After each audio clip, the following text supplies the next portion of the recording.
All right, hello everyone, and peace of Christ, all of you. Sorry, we have to start again because we have a guest, and we have Sheikh Kareem, but in his Skype, his name is Karazma Ali. I'm not sure. So let us see and let us call him, and welcome him to join us.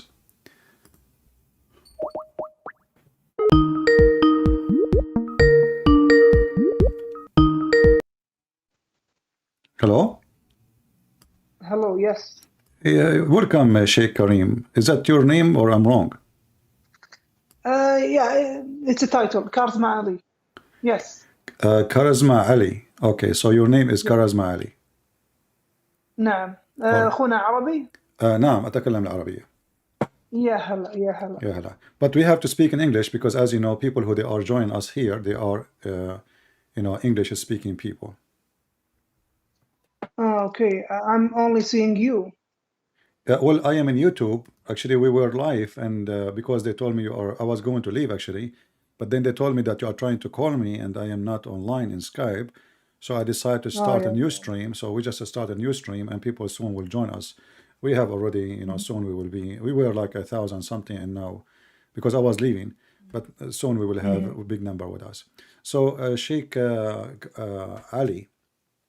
Yes. As I understand that you like to debate me about Islam, and you want to convince us that Islam is a religion of truth. Is that correct? Yes, yes. All right. Go ahead. I'm listening. Nice. We believe in the Old Testament, the New Testament, but with time they got changed. Okay. That's why subhanAllah, the Father, Allah subhanahu wa ta'ala, did provide the last testament, that is the Quran. Yes. You said the Father. Yeah, in the meaning of the Father that I'm talking about Allah subhanahu wa ta'ala, I'm not talking about Jesus. So I need to differentiate them.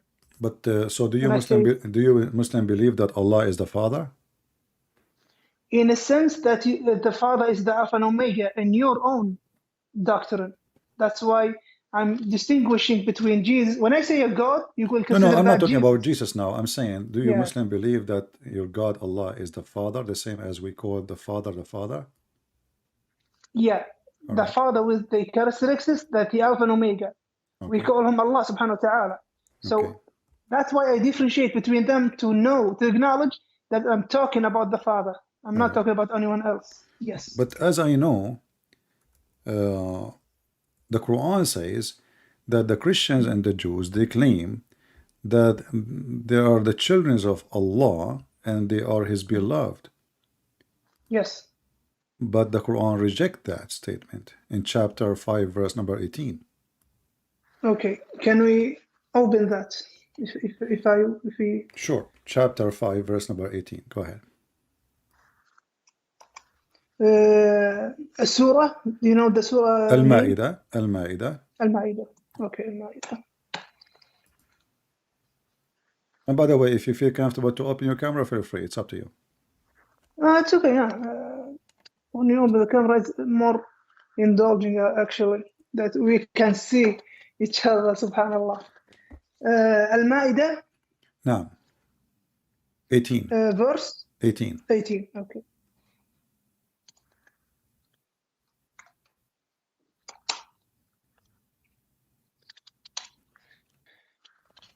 So let me provide the connection.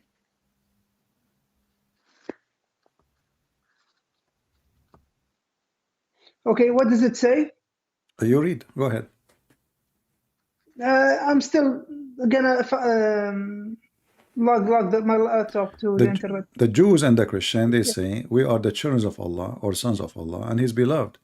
Say, why then doth He punish you for your sin? So the Quran rejects the statement to say that they are the sons of Allah. Nice. Why does the Quran says that? Because they got blasphemous against their own prophets that have been brought to them. The Jews were so stubborn with Moses and stubborn with other prophets in their own timeline. How they were stubborn with Moses? Yeah, Moses told them, just follow me in these commandments, and they gone stubborn with him. What the commandment, Just if like you the don't mind, story, Sheikh Kareem? What just is like, the commandment? yes, just like the story of the cow, when he told them, he found some man who was killed, and they said, Moses, we have a man got killed. Okay, Moses said, kill a cow. And they said, what kind of cow? Then he gone to Allah subhanahu wa ta'ala and asked him what kind of cow. Then got back to them and he specified the cow. And they said, is it for grazing or is it for anything else? Then Moses got back again to have the knowledge. What kind of cow? Is it for grazing or is it for something else? Okay. And got back to them. So they were stubborn in these things. Whenever commandments they're given, they will be lacking in respecting these commandments. Yeah, the story That's what of I the meant. the story of the cow. This is what it's called, the chapter of the cow in chapter 2, right? Yes. All right. But in this story there, it says that Allah he ordered Moses to slaughter a cow so he can hit somebody. He's dead. He was killed by a dagger, Yes. and that Yes. Allah he bring people from death. So why Allah he need a cow to bring somebody from death? As a test for the Jews themselves. How that is a test? Will they? Yeah, it was a test for the Jews. Okay, How? you want to figure out why? Okay, you want to figure out who did the crimes? Do this thing, and the Jews starting to be, what kind of thing? Why do we have to do this? Okay, do it so you can have the knowledge of who killed this guy. And they got stubborn. What kind of cow? What is the color of the cow? Is it for grazing or something else? So if they kill the cow just at the moment when Moses told them, that's it. They will know who did it. But they kept stubborn. Kept. Okay, I will go with you. I will go with you. Yeah. But as you Okay, see, the question the Jews they ask, it makes sense because even Allah he agree with them that there is certain details required for the cow. Because if this is a question is not valid, then Allah should say to them, who care? Just a cow. But as you see in verse number 71, Allah he gave him a description for a specific kind of cow. So the Jews they were right. Secondly, if the Jews they did not reject, they did not say no, how you can do that. They are saying what kind of a cow we should use. And then you are saying that Allah they want to find out who commit the crime. Can't Allah tell them who commit the crime without using a cow? Can't he resurrect, as an Yes. example, the Quran says that Jesus he resurrect people from death. Correct? By the permission. No of Allah. problem. No problem. Can't Allah give a permission to Moses to resurrect the person from death without using a cow?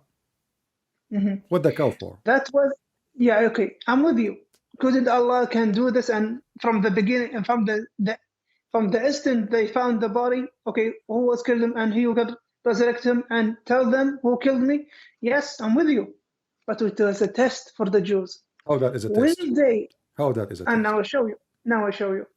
No, they came up to Moses saying, we found a dead man. Okay, Moses, I will ask Allah subhanahu wa ta'ala and come with the news. Then he goes, then he comes back.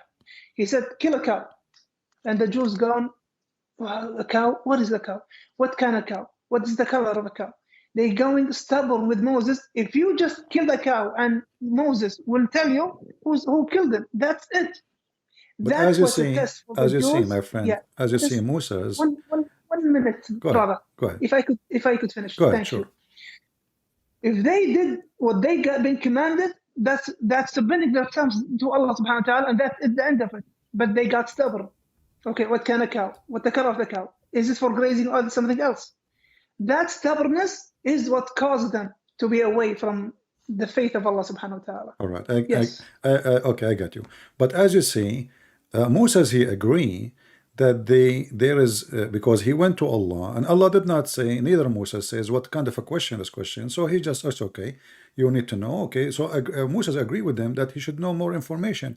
But here don't Allah knew what is in the mind of the people that they would ask questions like this. Why he don't give Moses from the beginning? And that will make it a real test. Okay, go and get a cow, have such a description. If the Jews refuse, then and why even Moses need them to get a cow? He can get a cow. Can't he get a cow? I mean, it's a cow. We are not asking for like something coming from the sky. It's just a cow. Moses can go and get a cow, and he slaughtered the cow, and he beat the guy with what? I mean, what this is drama is for? If all of it is just a cow, you tell me go and get a cow. Okay, I will go. There's a market. You know, old days is very simple for buying animals, not like now. Now you cannot go in the store and buy a cow. But in the old days, it's just you go to your neighbor and you buy a cow if you don't have one. So why all this drama for? And why Allah, He is saying in the verse, if you say with me, it says, and this is how Allah He resurrect people from death. This is how Allah He do it. That's mean, as I understand it, that this is how Allah resurrect people from death in the judgment day too. He will use cows. It sounds like, you know, I mean, if a Hindu, he says to me, cow is going to be used to resurrect people from death, I say he's a Hindu. But we are talking about Musas. What is the connection between, is there a special power with the cow and the God of Islam? Nice. Okay, make unit that no one can resurrect only by the cows. This is not been said by any Muslim scholar, not so any. It was a test. That's why I showed you. If they are truth about knowing the death, okay, I'm gonna let you know by my conditions, Allah's conditions. Kill a cow. And they said, what kind of cow? Now, at that moment, if they killed any cow, it should be suffice and got all over with the thing. But Allah knows what's in their hearts is stubbornness. They were stubborn and they were blaspheming against Moses so many times. They complained about Moses. So that was a test and they failed the test. Yes. I see. But if there is any prophet in history, the God of Islam gave him the option to use a cow to resurrect people from death? No, only for that incident. Only Moses. But if you read with me here, it says, كَذَلِكَ يُحْيِي اللَّهَ الْمَوْتَى. And this is how Allah, He resurrects people from death. Okay, let's go. كَذَلِكَ اللَّهُ يُحْيِي الْمَوْتَى. In the same verse. Yeah.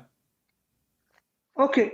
كَذَلِكَ اللَّهُ يُحْيِي الْمَوْتَى, the one who was on the same incident. No, but he is confirming that Allah, He used cows to resurrect people from death. It says, this is how Allah, He resurrect people from death. So the way for Allah to resurrect people from death is cow. It doesn't say that. It's in front of you. There is no... Okay, no, I'm saying there is no verse besides this verse, which is close to the incident, that people will be resurrected by throwing cow meat on them. It does not say that. It was about the incident. That's the miracle happened. وَكَذَلِكَ اللَّهُ يُحْيِي الْمَوْتَى. That it wasn't about the holy cow. It wasn't something holy in it. It was a condition for the test, and then the miracle happened by Allah subhanahu wa ta'ala. All right, my friend. Yes. That's fine. I want to ask you, the whole point of this is to discover a crime and the mystery of a crime, correct? Yes. Okay. Your prophet was accused that he stole a piece of clothing. And the one who accused him, it was the companion of Allah, prophet. And I think you know what I'm talking about. So can you bring the hadith? Actually, this is not a hadith. This is a Quran. Oh. A verse. Oh, okay. Yeah. Bring the verse. Chapter 3, verse number 161, where the prophet, he took a piece of a cloth, which is from the booty, and a bunch of companion of Prophet Muhammad. They accused him that he stole it, and then Allah wanted to defend him. So He said, it's not for a prophet to steal. Okay, I'm going to open the verse that you mentioned. Surah An-Nisa. It is Surah An-Nisa, correct? No, chapter 3, verse 161. Chapter 3 is going to be Al-Imran. Sorry. Yeah. Al-Imran verse, if I may. 161. 161.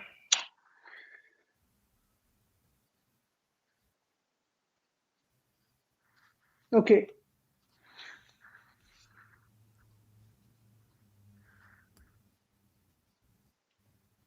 Okay.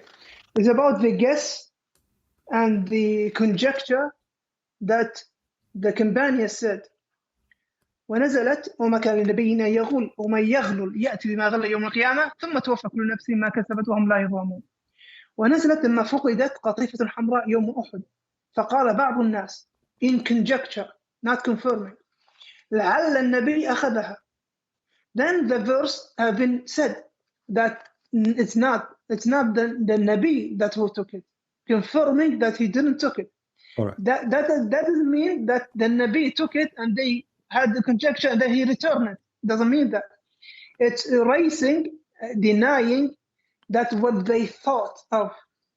ونزلت لما فقدت قطيفة الحمراء يوم أحد فقال بعض الناس لعل, you see there is a conjecture, لعل النبي أخذها وما كان وما ينبغي لنبي أن يغول confirm from Allah. What يغول mean? يغول mean to steal, right? Yes. I know, brother, but okay. Let me get it in the same context so that you can understand me. لعل النبي أخذها in conjecture وما كان ما ينبغي. Allah is confirming that it shouldn't be for a prophet that he can take something out of war. Yaghul is the riches of the war that you. No, Yaghul mean to steal. Yaghul mean to steal. I know. Yeah, but what happened back then? It was a war. Then they left their goods, and the prophet and the companions gonna take these goods. And they thought that the Prophet Muhammad ﷺ, he took something. We think so. That's why it said لَعَلَّ النَّبِي لَعَلَّ. It's not confirming. It's a conjecture thing. وما كان لنبي أن يغل. There wasn't for a Nabi, for a prophet, that he takes or steals. Allah subhanahu wa ta'ala denying that a prophet will make that steal. All right. يخون في الغنيمة فلا تظنوا به ذلك. I do not believe that who some of you have said that in conjecture, he didn't take it. So that confirms the denying of Allah of this stealing. Wonderful. And it was in conjecture, not in confirming way. Yes. Okay. All right. So the reason actually I mentioned this to you, because in the case of Moses, when the guy got killed, Allah was willing only to resurrect a person from death so they can find who is the criminal. Why Allah don't do the same in the case of your prophet? Because if you read the verse with me, the verse actually confirms many things. Confirm that Allah do not know who took it. The verse did not prove that Muhammad did not take it. And the verse, it might be made by Muhammad himself, because now it says it's not for a prophet to do something like this. But who is the one who took it? If Allah is God, and he is all-knowing, all what he need to say, well, you know what? Go to the house of etc. person, go to his drawer, go to the room, etc., and you will find the piece of a clothing missing there. So Allah, he failed to find the thief. He failed to prove that Muhammad is not guilty. And actually, and this is mean Muhammad is not a prophet, because how Moses, his God, according to your story, was able to resurrect a person from death just to find a criminal. But here we have a criminal, and this is a bigger crime actually, because you are accusing a prophet of God to be a thief. Correct? This is a bigger crime than a crime just against me or you. We are saying a prophet of God is a criminal, he is stealing and he is betraying, and you are the one who used in Arabic the word yakhun, khana, right? So in the tafsir you did read, I heard you. So they accuse him to be betraying them. So this is a bigger crime. So why Allah did not say, okay, you know what, I will do what I did with Moses. Moses is not better than Muhammad. I will do a favor to Muhammad and show them that Muhammad is not a thief. So why Allah could not tell us? And until now we do not know who is the one who took that piece of clothing. So what the point of this verse? Nothing. How we know that this verse is not made by Muhammad himself? Okay. Now we can open a lot of chapters in the Quran that Muhammad didn't know about, and it is in the Quran. That's a subject for other time. Yeah, but this is different. What I'm saying to you, how we know that this is not from Muhammad just to make himself clean, saying Allah says it's not me. But shouldn't Allah say who is the one who took it? Okay. Now what it says, وَمَا كَانَ لِنَبِيٍّ أَن يَغُولَ, and it wasn't for a prophet that he steals. So Allah subhanahu wa ta'ala is going to the companions that they had the conjecture, questioning the conjecture itself. Since you companions believe he's a prophet and you believe in that, وَمَا كَانَ لِنَبِيٍّ أَنْ يَغُلَّ. Since you believe he's a prophet and he believe he's a Nabi, then you shouldn't think of that because you already believe he's a Nabi. وَمَا كَانَ لِنَبِيٍّ. Just 1 minute, brother. No problem. وَمَا كَانَ لِنَبِيٍّ أَنْ يَغُلَّ. Since you believe he's a prophet, how dare you? How could you consider in a conjecture that he stole? So it is for the companions that how dare you? How could you believe such a thing? And while you believe he's a prophet, it's going to the companions more than okay. We have to call, but this is the guy and this is who done it, because it could be not anyone who stole it. It could be missed. It could be lost. So that's why it can be lost. So there is no one stole it.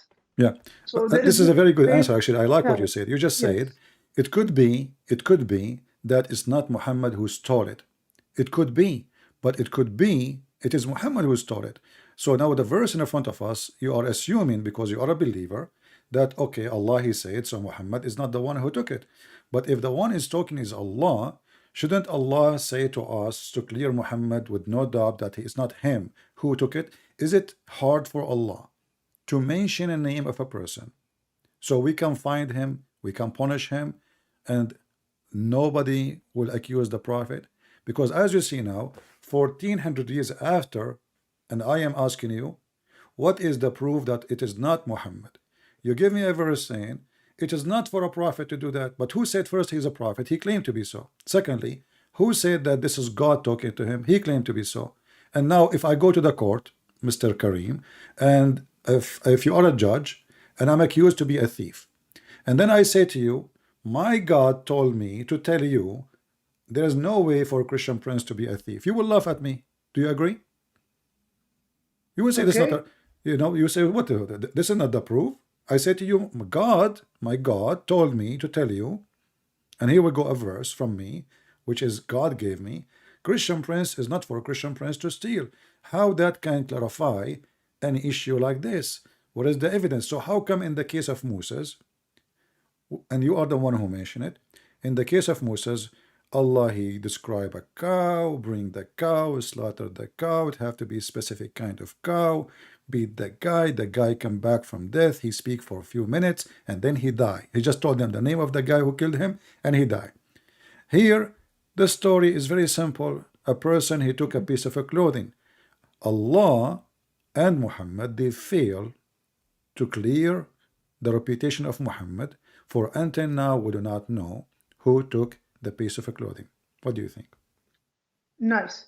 So is there the verse? Is there a confirmation someone stole? As I said, the verse says it's not for a prophet to do so. It's not for a prophet. But what is the proof? Thank you. What is the proof? Thank you. Okay, thank you.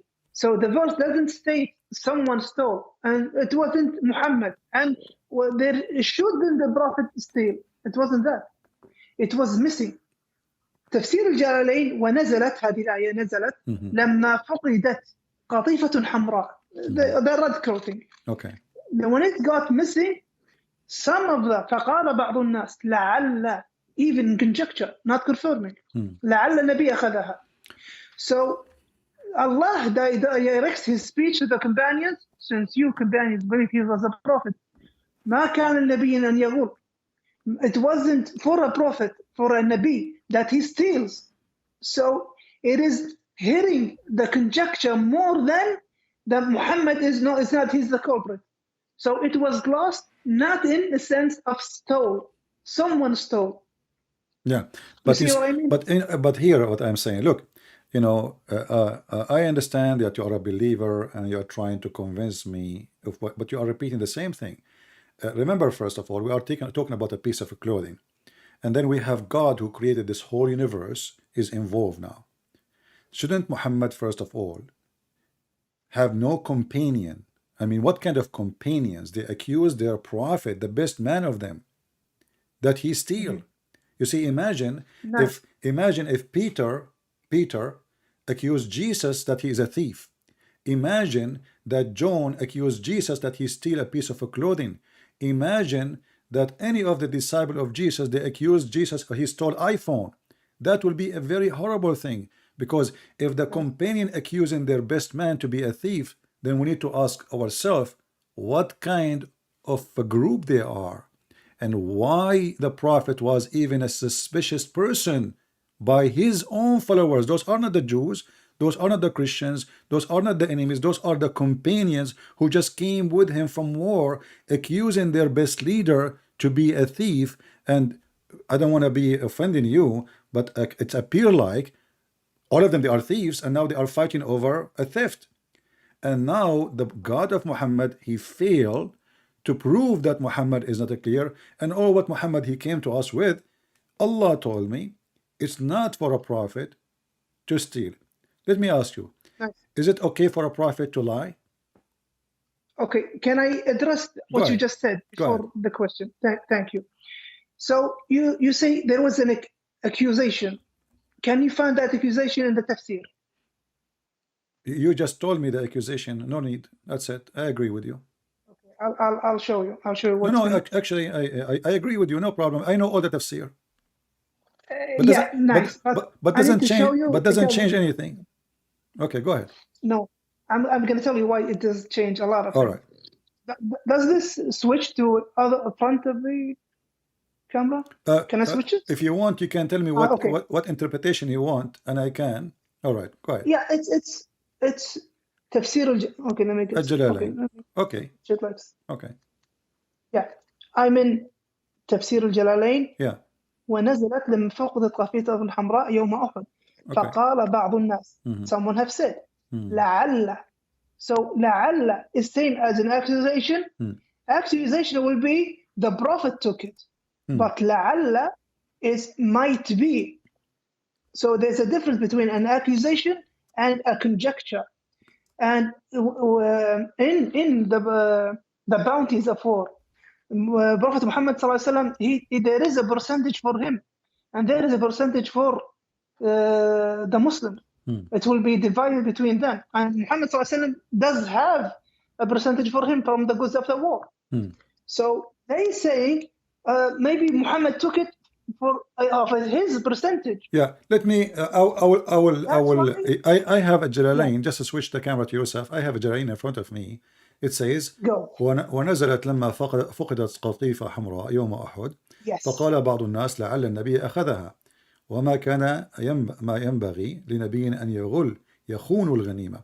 But that will not change anything. The Nas are the people of Muhammad.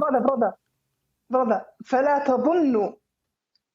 So the difference between conjecture and accusation. Yeah, so my friend, this is the tafsir. The tafsir accused already says it is the prophet. Maybe the prophet he took it. So the Muslim, they put in their mind that it's highly possible that Muhammad is the one who took it. They did not say there's no way.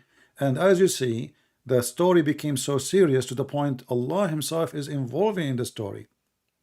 Yes. All right. Addressing who in the verse? Addressing you. No, addressing the companions.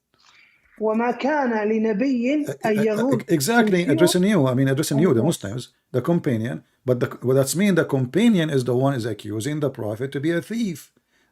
If you say to me, they are not confirming you, or what you are saying to me, they are not confirming that he is. For sure, they did not see him. But the question is, what kind of companion, even they will think for a second that their prophet, he will betray them and he will steal. Why they think about him in such a way? Thank you. That's what I meant. It is addressing the companions. You already believe he's a prophet, and it doesn't fit a prophet to steal. How dare you to think of that? So was addressing the companions more than making Muhammad. No, he didn't steal. This is the culprit. Yeah. Yeah, but still you are not, my friend, you are not answering, you are just agreeing with me. It's not for a prophet to steal. Who is the one who accused him, saying maybe the prophet stole it? Even your tafsir saying yakhun, I have a you do not need to show me, by the way. I have Jalani in front of me. You can switch the camera to yourself. It is there. It is there. No, yeah, it is I can see it. Here we go. I can put it for you. I can give you the link too. I have the link. It is here. My friend. Yes. Yeah, it says Yakhun. So the companion yes. accusing their prophet that he betrayed them. This is a very ugly accusation from somebody believing Allah and His Messenger, and that this is telling us that those believers, they are not a high quality people. Because what kind of people accuse, like now, Kareem, let us say you are with your prophet. Are you going to think for a second, and there's something missing in your house, are you going to think for a second that the one who took it is your prophet? Be honest with me. Brother, before we head to that, is there a difference between accusation and conjecture? Doesn't matter. They thought about him as a possible suspect. He is a possible suspect. Brother, why do I say that? Because there is a difference between Muhammad took it, then accuse him, and the accusement is not in the Tafsir Jalalain even. فقال بعض الناس لعل, it might be, and Muhammad already has a percentage in the bounties of war. Why Muhammad he have a percentage of the bounty of war? Because he's a prophet. So what if he's a prophet? He's the one who he's the one who splits. Yeah, he's the one who splits the bounty of war between Muslims and him. How much? Because he's a prophet. How much? There is a percentage. I don't recall the percentage. Al-khumsu lillahi wa rasuluh. Nice. The bounties of war. I think the bounties of war. So how you do not know? Come on, my friend. Come here. You know. So why Muhammad will take the fifth? Yeah. Isn't it this is too much? Nice. So the prophet. No, it's not about too much. What is the fifth? It's nothing. The fifth. What do you mean? From every $5, he would take $1. So if we go to war and we are 10,000 soldiers and we make a 100,000 soldier, that's mean every soldier of them he will get $10. You know, if we make a 100, every soldier would take $10. After Muhammad, he take his percentage. So the fifth of 100,000 is $20,000. So the prophet will take $20,000 and I will take $10. Okay. Actually, will not be even 10. Will be not even 7. What is the problem with that? What is the problem with that? Well, that's mean Muhammad he favor himself upon others, and he think he is coming from different galaxies. So what if you are a prophet? Aren't you a Muslim like everybody? Right. So why you will take? And not only that, Muhammad he don't even go to war. He stay home and they go to war, and they are the one who die for the sake of the booty. And then he watch from far distance. Didn't Muhammad participate? Okay, he don't war, he don't fight. Okay, show me the proof that Muhammad was involved in that war where they are fighting. Brother, didn't Muhammad? So you're looking at our hadith right now. Didn't Muhammad was in Badr, in the battle of Badr? And what he did in Badr, he was watching. And they somebody throw a rock at him and it broke his teeth. Wait for me, brother. Okay. Prophet Muhammad he participated in Badr and they won, and they participated in Uhud and they lost. Give me a name of a person he killed in Badr. It's full in the hadith, brother. You know, I will go with you. I did serve in the army, my friend. I did serve in the army myself. It's back and forth. Is that we legitimate? Don't cut each other. No problem. Is that legitimate? That you will take $20,000 and the soldier who is like you risking his life, he will take less than $7? Is it equal like $7 to $20,000? Yeah, let's go to the army. You are an army man, right? You were a soldier? Yeah, I was in the army. You were a soldier. You were a sergeant? No, because I am, like I have a degree, so you have ranks different. Anyway. Different ranks. As your salary is the same as the commander. Yeah, but we are talking about the booty.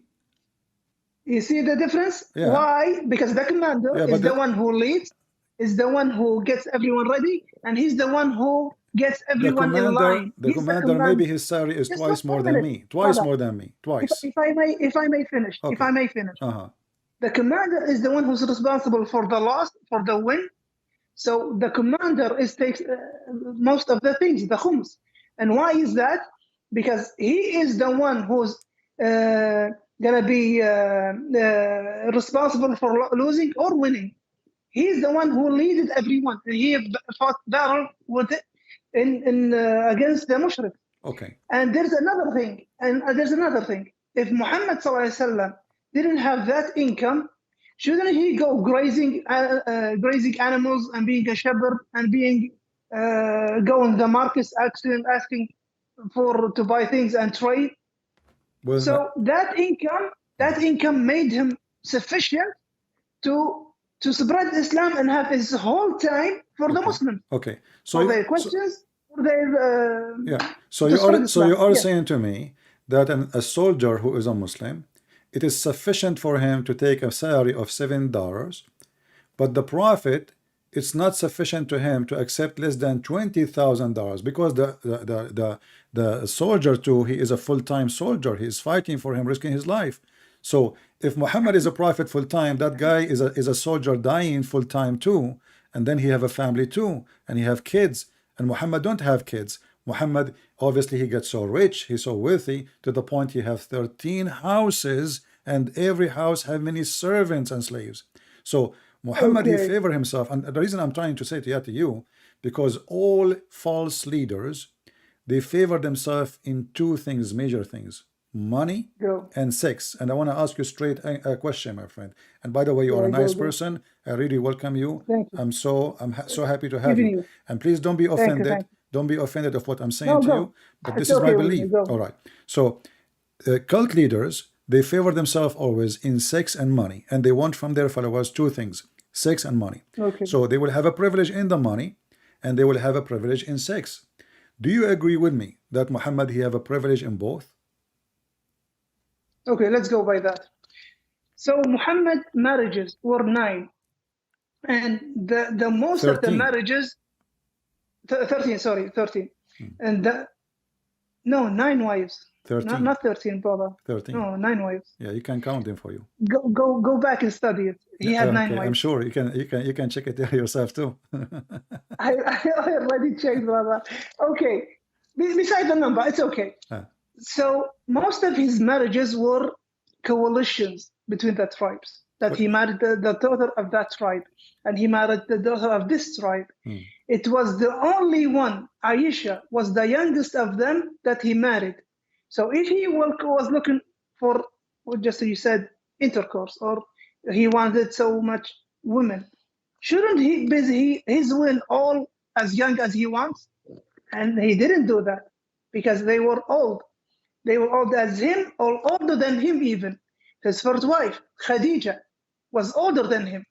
Why didn't he ask for a younger wife? His marriages was a coalition to have the Arabs between them and have a big, strong coalition by ansab.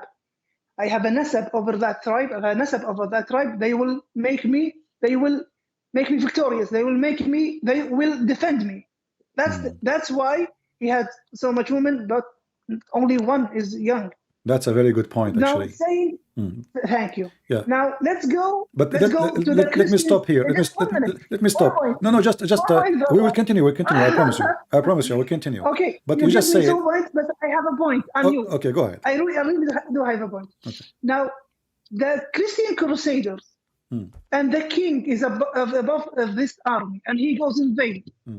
Does the king of the Crusaders take less money than the soldier? All right. So what you said to me, that your prophet, he used women in order to conquer. I will answer about the Crusaders. I will answer. Okay. But one by one. So you are saying to me that your prophet is a bad person. He used women to be victorious. It's not Allah is in his side. Is that bad? Yeah, because if he is, you just said to me, everybody heard you. The prophet, he married women so he can be victorious. So they will join him. So if he is a prophet of Allah and Allah is in his side, who need a woman to make him victorious unless this person, he is just using women? You just said, not me. He did not marry them to marry them. He did not marry them to even have sex with them. He married them so he can have victory and he can have more supporters. So now I'm going to marry the daughter of my neighbor because he have maybe 1,000 sons. So now if I have a war, they will join me. And then I marry the other neighbor. He have 2,000 sons. So now I have more sons. And now I will marry the neighbors from the different city. So now I'm using women. I'm not marrying them. I'm using and abusing the word marriage. So you just said that your prophet, he don't believe in marriage. Yeah. He believe in abuse and use of people who don't really care for them. All what he care for is to accomplish himself to be victorious. Secondly, Nice. when a Nice. prophet Okay, of keep God, going. when a prophet of God, he is going to go to war, is he granted victory by God or by the women he married from? When Nice. he grant victory to Moses, was that because Moses marrying 10, 20 women, or because Moses he was granted victory for his people over the Pharaoh? Did Okay, nice. did any of the prophets of God before Muhammad try to Okay, marry now women in just order one, to receive victory? brother. You addressed a lot of points, so I need to stop you now. All right, You addressed a lot of points. go ahead.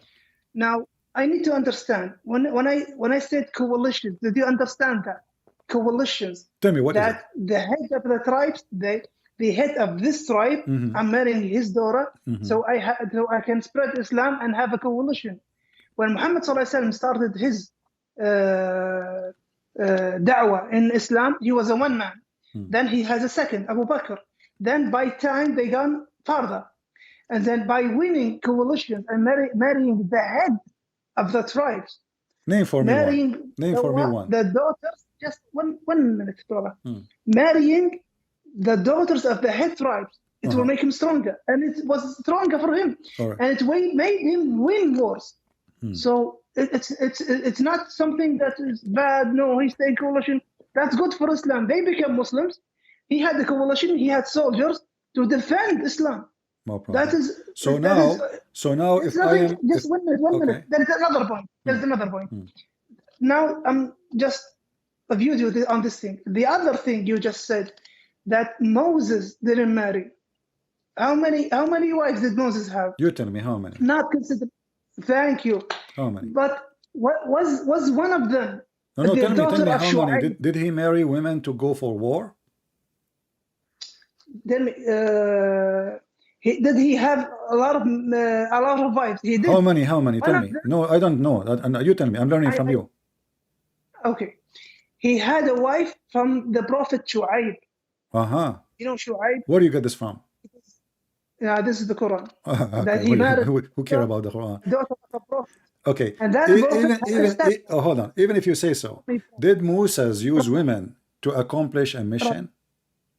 Brother, just let me finish. And I'm still, there is another point that you just say, and I didn't finish it even. Back then, Moses did have the Jews, and they were going to support him, and they believed he's a prophet, and they did not support him when he gone to the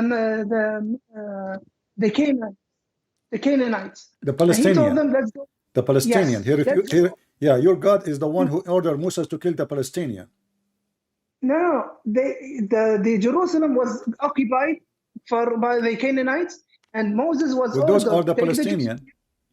Wait for me, brother. Okay. Wait for me. Yeah. They were called Canaanites, Can'aniyun. Okay. That was their name. Those are the then. Palestinian.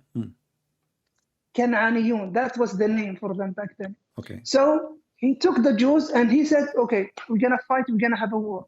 What did the Jews say? We're not gonna be in war. Why? Okay, go you and your God and free the Jerusalem. We're not gonna be with you. So that's why they took like another 4 years be in the desert of Sinai because they didn't fight the Canaanites. Because they refused to kill the Palestinians. Not Palestinians, Canaanites, the giants. You just said at that time they called them Canaanite. You just said that. Okay. What's the name Palestine back then at Moses? Okay, so you are agreeing that in the time of Moses there was no Palestinian there. Was the name Palestinians back at Moses? I'm asking you. In the time of Moses, the Palestinians were exist or not? I'm telling you, they were called Canaanites, and you can find it in your. So when you call them Canaanite, you are talking about Palestinians still. Brother, there was a time they didn't call them Palestinians. I don't care. This is the question. This is the question. I'm asking you. Is the Canaanite is the same as the Palestinians? Are they? No, brother. Yeah. No, brother. they were called Canaanites. You're not limiting me. Oh, you should call them Palestinians. I'm sticking with your book. They call them Canaanites. I'm asking That's you. why. I'm asking you as a Muslim. You are the Sheikh, not me. According to your knowledge, is the Canaanite is the same as the Palestinian? Yes or no? As the same. Yeah. Are In they the your same? book, they weren't called Palestinians, brother.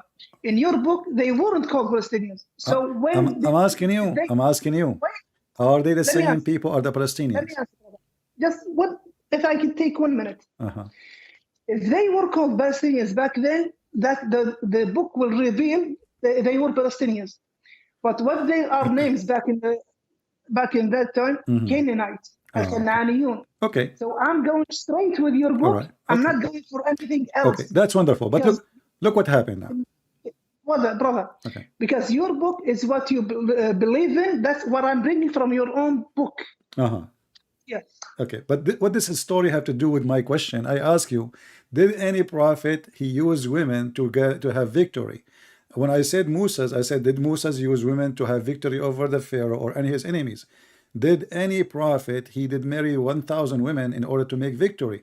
In Islam only, we find stories which is very funny and very weird. As an example, according to your prophet, there is a guy, he is a Jew, and he decided to to sleep with 100 women.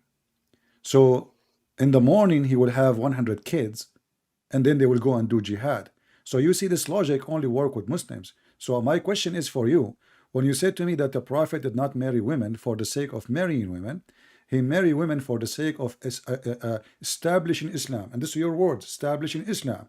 So Islam established not by a decent person, established by a person who played politics, play games of politics, like kings in this time, you know, or in the old days. I will marry the daughter of this king so we can join against that king, and now because we became relative. That's what you said to me. But where is the God of Islam in this story? That's mean Muhammad, he had victory because of his plans, not because of Allah granting him victory. And thank you very much for confirming that. That's mean Muhammad is a false prophet. Okay, you're taking my words and you use them against me. Sure. But I'll tell you what led me. Okay, just don't cut me, brother, if I may. You're the one who said in the first beginning, the cult leaders, they want money, they want women. That's why they go for women and money. Then I told you and I showed you the Muhammad ﷺ, when he married the 9 women, some of them and a lot of them were coalition. I married this daughter of this head the tribe and this one. They will become Muslims, they will be close to me, and they will fight with me. So I need you to bring something. No, that is bad. How could Muhammad do that? And I showed you. Most of his marriages was a coalition to grasp the other tribes with him to make Islam victorious. You grab that, oh, it was bad. So your sense, it's your thinking, your misunderstanding. That's for you. For us Arab, no, that's a great thing to do. Well, I am an Arab And too. another I am thing- an Arab too, not another only you. thing. I am an Arab, and I I'm don't an know where Arab you're more than from. you. Where are you from, So brother? my friend, Where are you from? my friend, Where are you from? no need to know where I'm from. I'm asking Where are you you. from? I am an Are Arab. you? I am an Arab. Yeah, where are you from? And an I'm Arab. from Kuwait. Where are No you from? problem. Maybe your neighbor. Maybe. I'm Yeah, asking. where are you I'm from? asking you. I will not say. Forgive me. I will not say. I'm asking you. I'm from the Arabian Peninsula. When you say you are an Arab, and this is for the Arab is an honor, are you saying Yes. you have no problem if somebody, with my respect to your family, marry your daughter just to use her to get a job? Let us say you are a prince Yes, of Kuwait. job. Let us say you are a prince of Kuwait, and now there is a person he want to marry your daughter because she's your daughter. You are the prince, and now if he marry your daughter, he will have a power. He will have authority. So, are you okay with somebody using your daughter? Not because he's not marrying her because he love her, not because he respect her, just because he want to use her. Are you supporting such a thing? With my respect to your daughter, if you have any. Are you saying? Okay, I get your point. Are you saying Muhammad ﷺ married the wives for just he didn't love them? This is what you say, not me. You said to me No, he you married them for assumed that. coalition. You assume that. No, my friend. Yes, it was a coalition. It is a big coalition. Okay. But did Muhammad love them or not? Can you prove that? All right. Well, we have tons of proof. Your prophet, he liked only one woman. Her name is Aisha. Bring me one proof that Muhammad didn't love his woman. No problem. You never heard of Muhammad and the wives of Muhammad complain about him being injustice? When he favor Aisha in the gifts, all the gifts, they go to the house of Aisha. So they send even his daughter Fatima. I didn't say favoring. I said naming one he didn't love. Well, obviously he did not love any of them, because if you don't treat them equal. Your proof. What is your proof? Hold on. Isn't it the Quran says that if you want to Your marry, proof. Brother, here is the proof. The proof that his wives, they go against him and they are so upset, and all what they are asking him, can you be, please, justice? They are not asking him to favor any. They are saying to him, can you be justice? So when you say to me now, you are agreeing, obviously, that Muhammad, he favor Aisha. Our discussion, our last statement from you, I told you, bring me one he didn't love, didn't favor, didn't love. Well, did he threaten Sauda to divorce her? You don't have that. Okay. You don't have that, brother. All right, let's go to the Quran then. Isn't it? This is your Quran, my friend. This is your Quran, my friend. This is your Quran. Can we?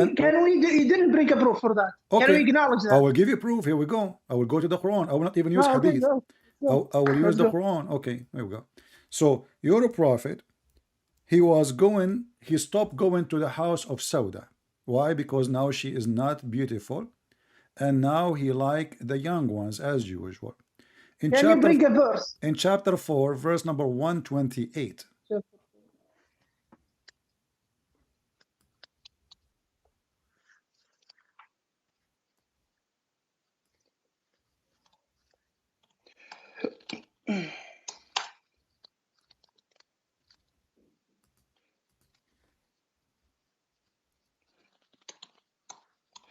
An-Nisa. It will be An-Nisa, verse 128.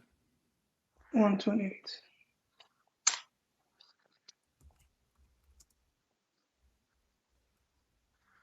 Go.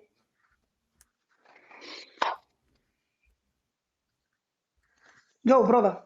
Go ahead, tell me what this story is about. Now, you are made the accusation, so tell us. You can read the interpretation of Al-Jalalain, Al-Qurtubi, Al-Tabari, whatever you want. Chapter 4, verse number 128 is about Sauda, specifically about Sauda. And then Muhammad, Aisha, because Aisha is in control, he is not being just between the wives. Aisha, she told Sauda, I can let him stay, keep you as a wife, if you agree to give me your day. So she blackmailed her, poor woman, she is old, and now she is going to be thrown in the street just because she is old. And you are the one who said to me that the prophet, he married women in order to do and make a coalition. Was Sauda is part of the coalition, and now we used her, and now it's time to throw her in the street? Okay, the coalition thing I told you, when you said, he lusts for women, every leader, every cult leader lusts for money and women. Yeah. Then I told you it was a coalition. And then you told me he didn't love them. And I told you, bring a proof, he didn't love them. So, brother, you're escaping so many times that you're not honest with me. You see, every time I said you want your women. I said, brother, 1 minute. Yeah. 1 minute, brother. Every time I refute you jump to another thing. I'm refuting you every time. Now let's go for this first. أعوذ بالله من الشيطان الرجيم. سورة نساء verse 128. وإن امرأة خافت من بعلها نشوزا أو إعراضا فلا جناح عليهما أن يصلحا بينهما صلحا. Now, if a woman is the name there Sauda bin Zam'a, or is it if a woman is afraid from her husband نشوزا, that he hates her, أو إعراضا, that he doesn't look at her, فلا جناح, there is nothing upon them. They make a treaty between them. They get back again alone. Wonderful. So from where do you take it that it was Sauda bint Zam'a? From the, it was a woman. You are the one who said to me you read Al-Jalalain. I in Al-Jalalain. Okay, and you are okay. What about Al-Jalalain, Ibn Kathir, Al-Qurtubi, Al-Tabari, whatever you want? Brother, you just I'm in the Jalalain and I'm gonna show you now, bro. All right. Okay, let me make this like this. No need. I will open a Jalalain from my side. No. Just to be sure, guys. Uh-huh. We are Muslims. Gonna show you. All right. Tafsir al-Jalalain. Is it Tafsir I will al-Jalalain? open a Jalalain from my side so people can read it better. From your side. All right. وإن امرأة مرفوع بفعل يفسر أي خافت that she got scared توقعت expected from okay I'll go English and who knows Arabic you just read in Arabic, guys. That she afraid that he expected from her husband or that نشوزة means that he didn't like her, he goes away from her. All right. أي yeah بترك ترفع عليها بترك that he left her أعوذ بالله this word كانت so he left her bed, he didn't come with her in bed, and it is والتقصير في نفقتها لبغضها وطموح عينيه إلى أجمل منها. All right. إلى أجمل منها أو إعراضا عنها بوجه فلا جناح عليهما أن يصالحا. فيه إدغام التاء في الأصل في الصاد وفي قراءة يصلح أو يصلح من أصلح بينهما. So والفرقة والنشوز والإعراض قال تعالى في بيان ما جبل عليه الإنسان وأحضرت الأنفس الشرح شدة البخل أي جبلت عليه فكأنها حاضرته لا تغيب عنه. المعنى أن المرأة لا تكاد تسمح بنصيبها من زوجها والرجل لا يكاد يسمح عليها بنفسه إذا أحب غيرها. وإن تحسنوا عشرة النساء وتتقوا الجور عليهن. This is الجور عليهن, that you don't oppress them. فإن الله كان بما تعملون خبيرا فيجازيكم به. So where is the mention of Sodom to Zam'a in this interpretation? Let us see. Go. I will put it in front of you. Give me a second. Take your whole time, brother.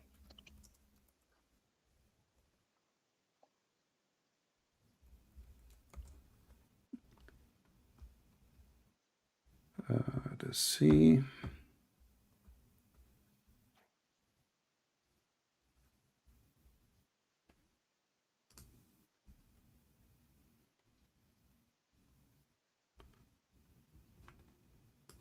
I will give you a link, and if you don't mind, you open it from your side, so you can read it. Okay, give me a second. If I open a link, will the Skype go away? No. You are using your phone, right? Okay, give me a second. Hold on. Yeah, I'm using my phone. All right. Okay, can you open the same website you are using? You are using the website of Saudi Arabia, correct? No, Quran. Let me show you. It doesn't. Sorry. It's so small that it doesn't have a focus. All right. I'm going to copy this for you, and you read for me, and you tell me if this interpretation is false.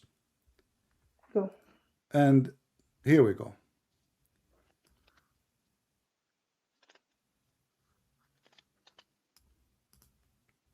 Look in the chat in Skype, my friend. I will send you a chat. All right. Read for me what it says here. And tell me if a Christian prince is telling the truth that this is about Sauda. Read my chat. Okay, brother, you just brought me a text. Yeah. This is from the Tafsir. Okay, no, bring me the Tafsir itself. Here we go. And this is the link. Go ahead.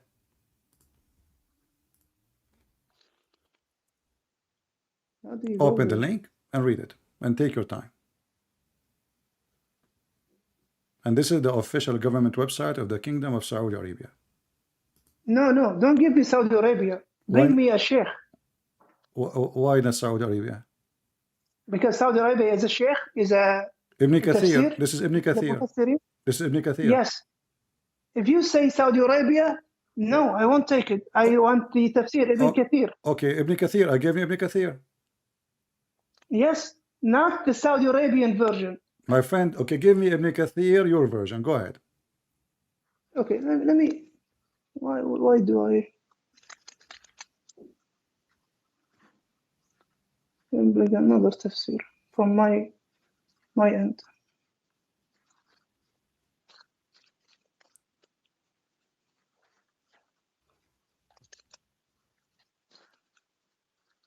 What is the website you are using so I can open it too?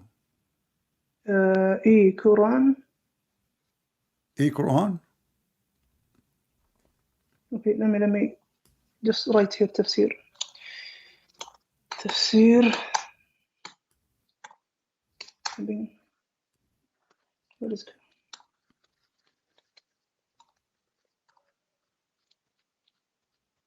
eQuran.me. All right, let me open it from my side.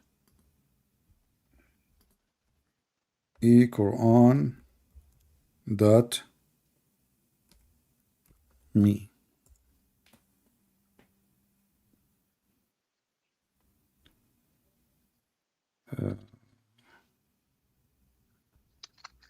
When I open it, it shows only recitation of the Quran. All right, here we go.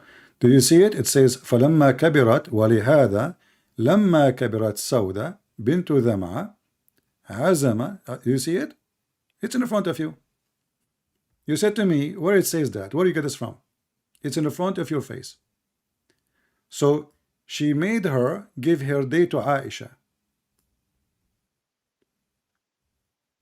So this verse is about your prophet, and you are the one who said to me, where do you get this from?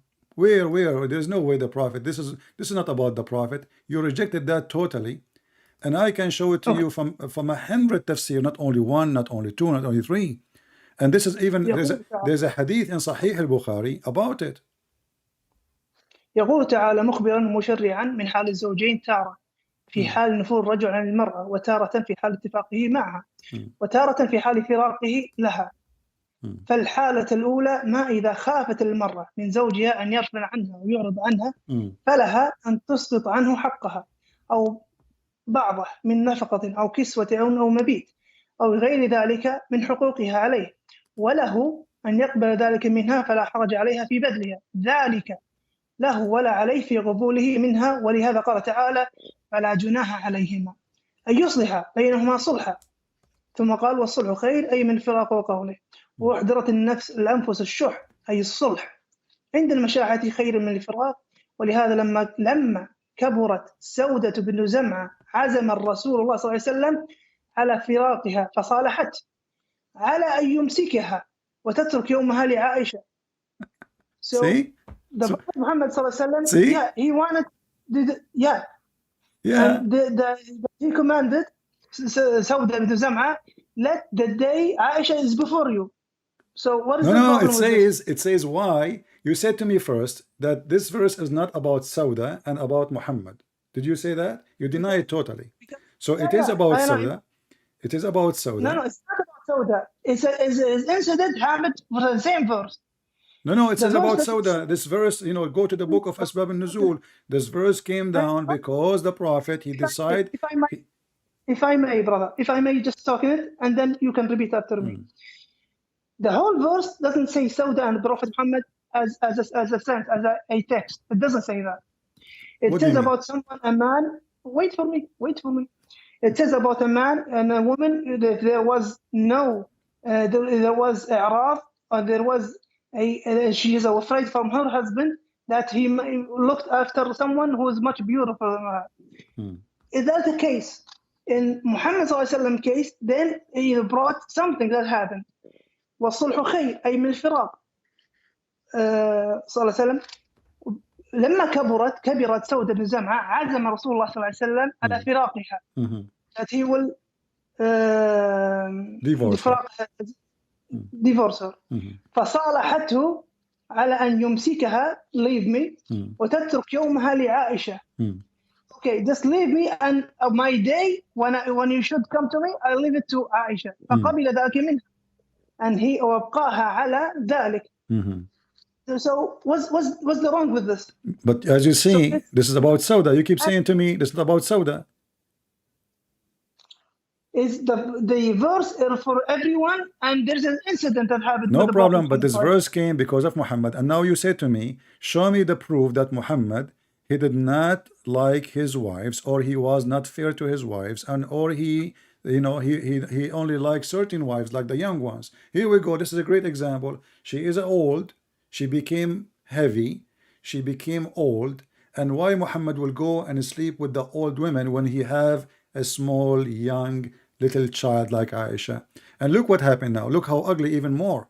How in the world he agree that a woman, she can be his wife, but he will punish her by not sleeping with her so she can It's stay. not a punishment. It's a Where does it say punishment. it's a punishment? According to Bring me. Islam, if a woman actually, her husband is not sleeping with her, that's mean he is not fulfilling his duty as a husband. Do I agree? Where the tafsir says it's a punishment.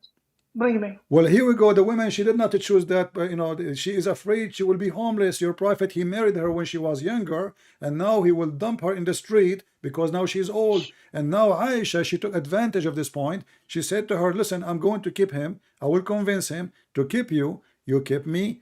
Give me your day. And you did read that. And the verse is about Muhammad. And I have even a hadith from a Sahih hadith saying that this verse came exactly about Aisha. Let me give it to you. And Aisha, the one. What is the state of the hadith? What is the state of the hadith? Sahih. No. Here we go. Okay, open it. I will give you the link in the front of everybody. Wait. Hasanun Gharib. No. Read this one. I'm giving you this one. I'm giving you this one. No. Wait, my brother. Wait. This is a big kathir. You brought me this. My friend. Sahih al-Bukhari is not. You are reading different one. Wait for me, brother. Okay. You're the one who gave me the link even. You're the one who said, no, go to Bin Kathir. You'll find a different thing. But this is not al-Bukhari. Wait for me. My friend, you are quoting different thing. Brother, you said you told me Ibn Kathir. You told me. Yeah, but you are not reading the hadith. You are not reading the hadith. Let me show you. Wait for me. I read the hadith. My friend, the one it says Hasanun Gharib is the one reported by At-Tirmidhi, not al-Bukhari. Do you know how to read Arabic? My friend, do you know how to read Arabic?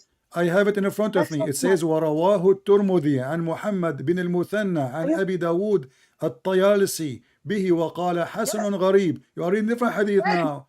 So listen carefully. I just gave you a sahih hadith. Read it. Do you know the difference between Hasan Gharib and a Sahih? My friend, Hasan mean good. So what is the Sahih? Hasan mean good.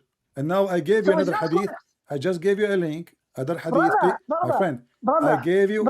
There is no need to waste our time. My friend, no. Open the Sahih hadith. Okay, I gave you a Sahih hadith. You are asking for a Sahih hadith. You have talk, brother. Now let me explain. Wait a minute. We have 4 categories for the hadith. Sahih, correct. Hasan, ضعيف, weak. موضوع have been موضوع. How do you say موضوع? It was put there in the hadith. So it is what Hasan Gharib, just like I'm showing you right now. Hasan Gharib. Can you continue reading? Can you continue reading? Wait for me, brother. Wait for me. So if there is a doubt in the hadith itself, so it can be between a Sahih and a Hasan. All right. Can you continue reading? Does it say underneath?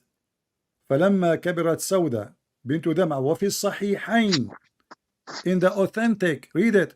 Go down. Don't stuck there. Go down a little bit. It says وفي الصحيحين من حديث هاشم بن عروة, from his father عن عائشة قالت لما كبرت سودة بنت دمعة وهبت يومها لعائشة فكان رسول الله صلى الله عليه وسلم يقسم لها بيوم سودة. وفي صحيح البخاري من حديث الزهري عن عروة عن عائشة ونحوه وإن امرأة خافت من بعلها نشوذا أو إعراضا وذلك أن سودة كانت امرأة قد أسنت ففزعت أن يفارقها رسول الله وظنت بمكانها منه وعرفت من حب رسول الله لعائشة. Read. This is the Sahih. And now I gave you from Jami' al-Tirmidhi in front of you the link. Open the link. This is Sahih Hadith. Jami' al-Tirmidhi says that Aisha, here we go, let me show that to everybody so everybody can read in English and Arabic. Sauda feared that the Prophet was going to divorce her. So she said, don't divorce me, but keep me and give me my day to Aisha. Not take me, give my day for Aisha. So give my day to Aisha. So he did so, and the following was revealed. Then there is no sin on both of them. You said to me, this is not about Sauda. No, the verse, it doesn't say Muhammad and Sauda. Then the incident. No, you said to me, show me the proof that this is about Sauda. You deny totally. You said this is about everybody. You say you deny totally that it's about Sauda. So this is Sauda. Okay. Now she became old, and your prophet, he don't like her no more, and now she noticed that he is going to divorce. I can show you other hadith where it says clearly that the prophet stopped even going to her house because now she is old. So your prophet, he married them, he have fun with them when they are young. When they are old, he don't want them no more. He will dump them in the street. And now this poor woman, she don't know what to do. And Aisha, she took advantage. So she made her give the day to Aisha. Is that fair? To give a day to a woman. This is your wife. I want to ask you why he want to divorce her. Okay, nice. Now, is there a debate in the hadith that is between Sahih and between Hasan Gharib? Is there a debate? You are reading there, and there is other hadith says Sahih. You're stuck with the Hasan. The Hasan is still good. Is there? No, Hasan and Gharib. No, Hasan is good. This is why it's called Hasan. Doesn't say da'if. What does it mean, Hasan Gharib? Mean good. Hasan Gharib, what does it mean? Good. Gharib, what does it mean, Gharib? Mean it's strange. Thank you. Okay. It is a strange. It is a strange thing that happens on the Prophet. It's strange because of what? Thank you. Okay, hold on. So there is a debate. There is a debate about the hadith. My friend, you are saying you are a sheikh. So you just admitted that Gharib, what I'm showing right now, Hasan Gharib, it is a strange thing to have this hadith. No. Thank you. You do not know what strange mean. Strange, Gharib. Okay, hold on. You are a sheikh, right? What is this word, brother? What is this word? You are a sheikh, brother, right? What is this word? What is this word, what brother? hadith gharib mean? According to Islam. Word? Brother, gharib, what does mean gharib? In Arabic means strange, but according to the hadith. Thank you. Okay, what hadith mean? Thank you. The hadith is strange, and there is a debate on it.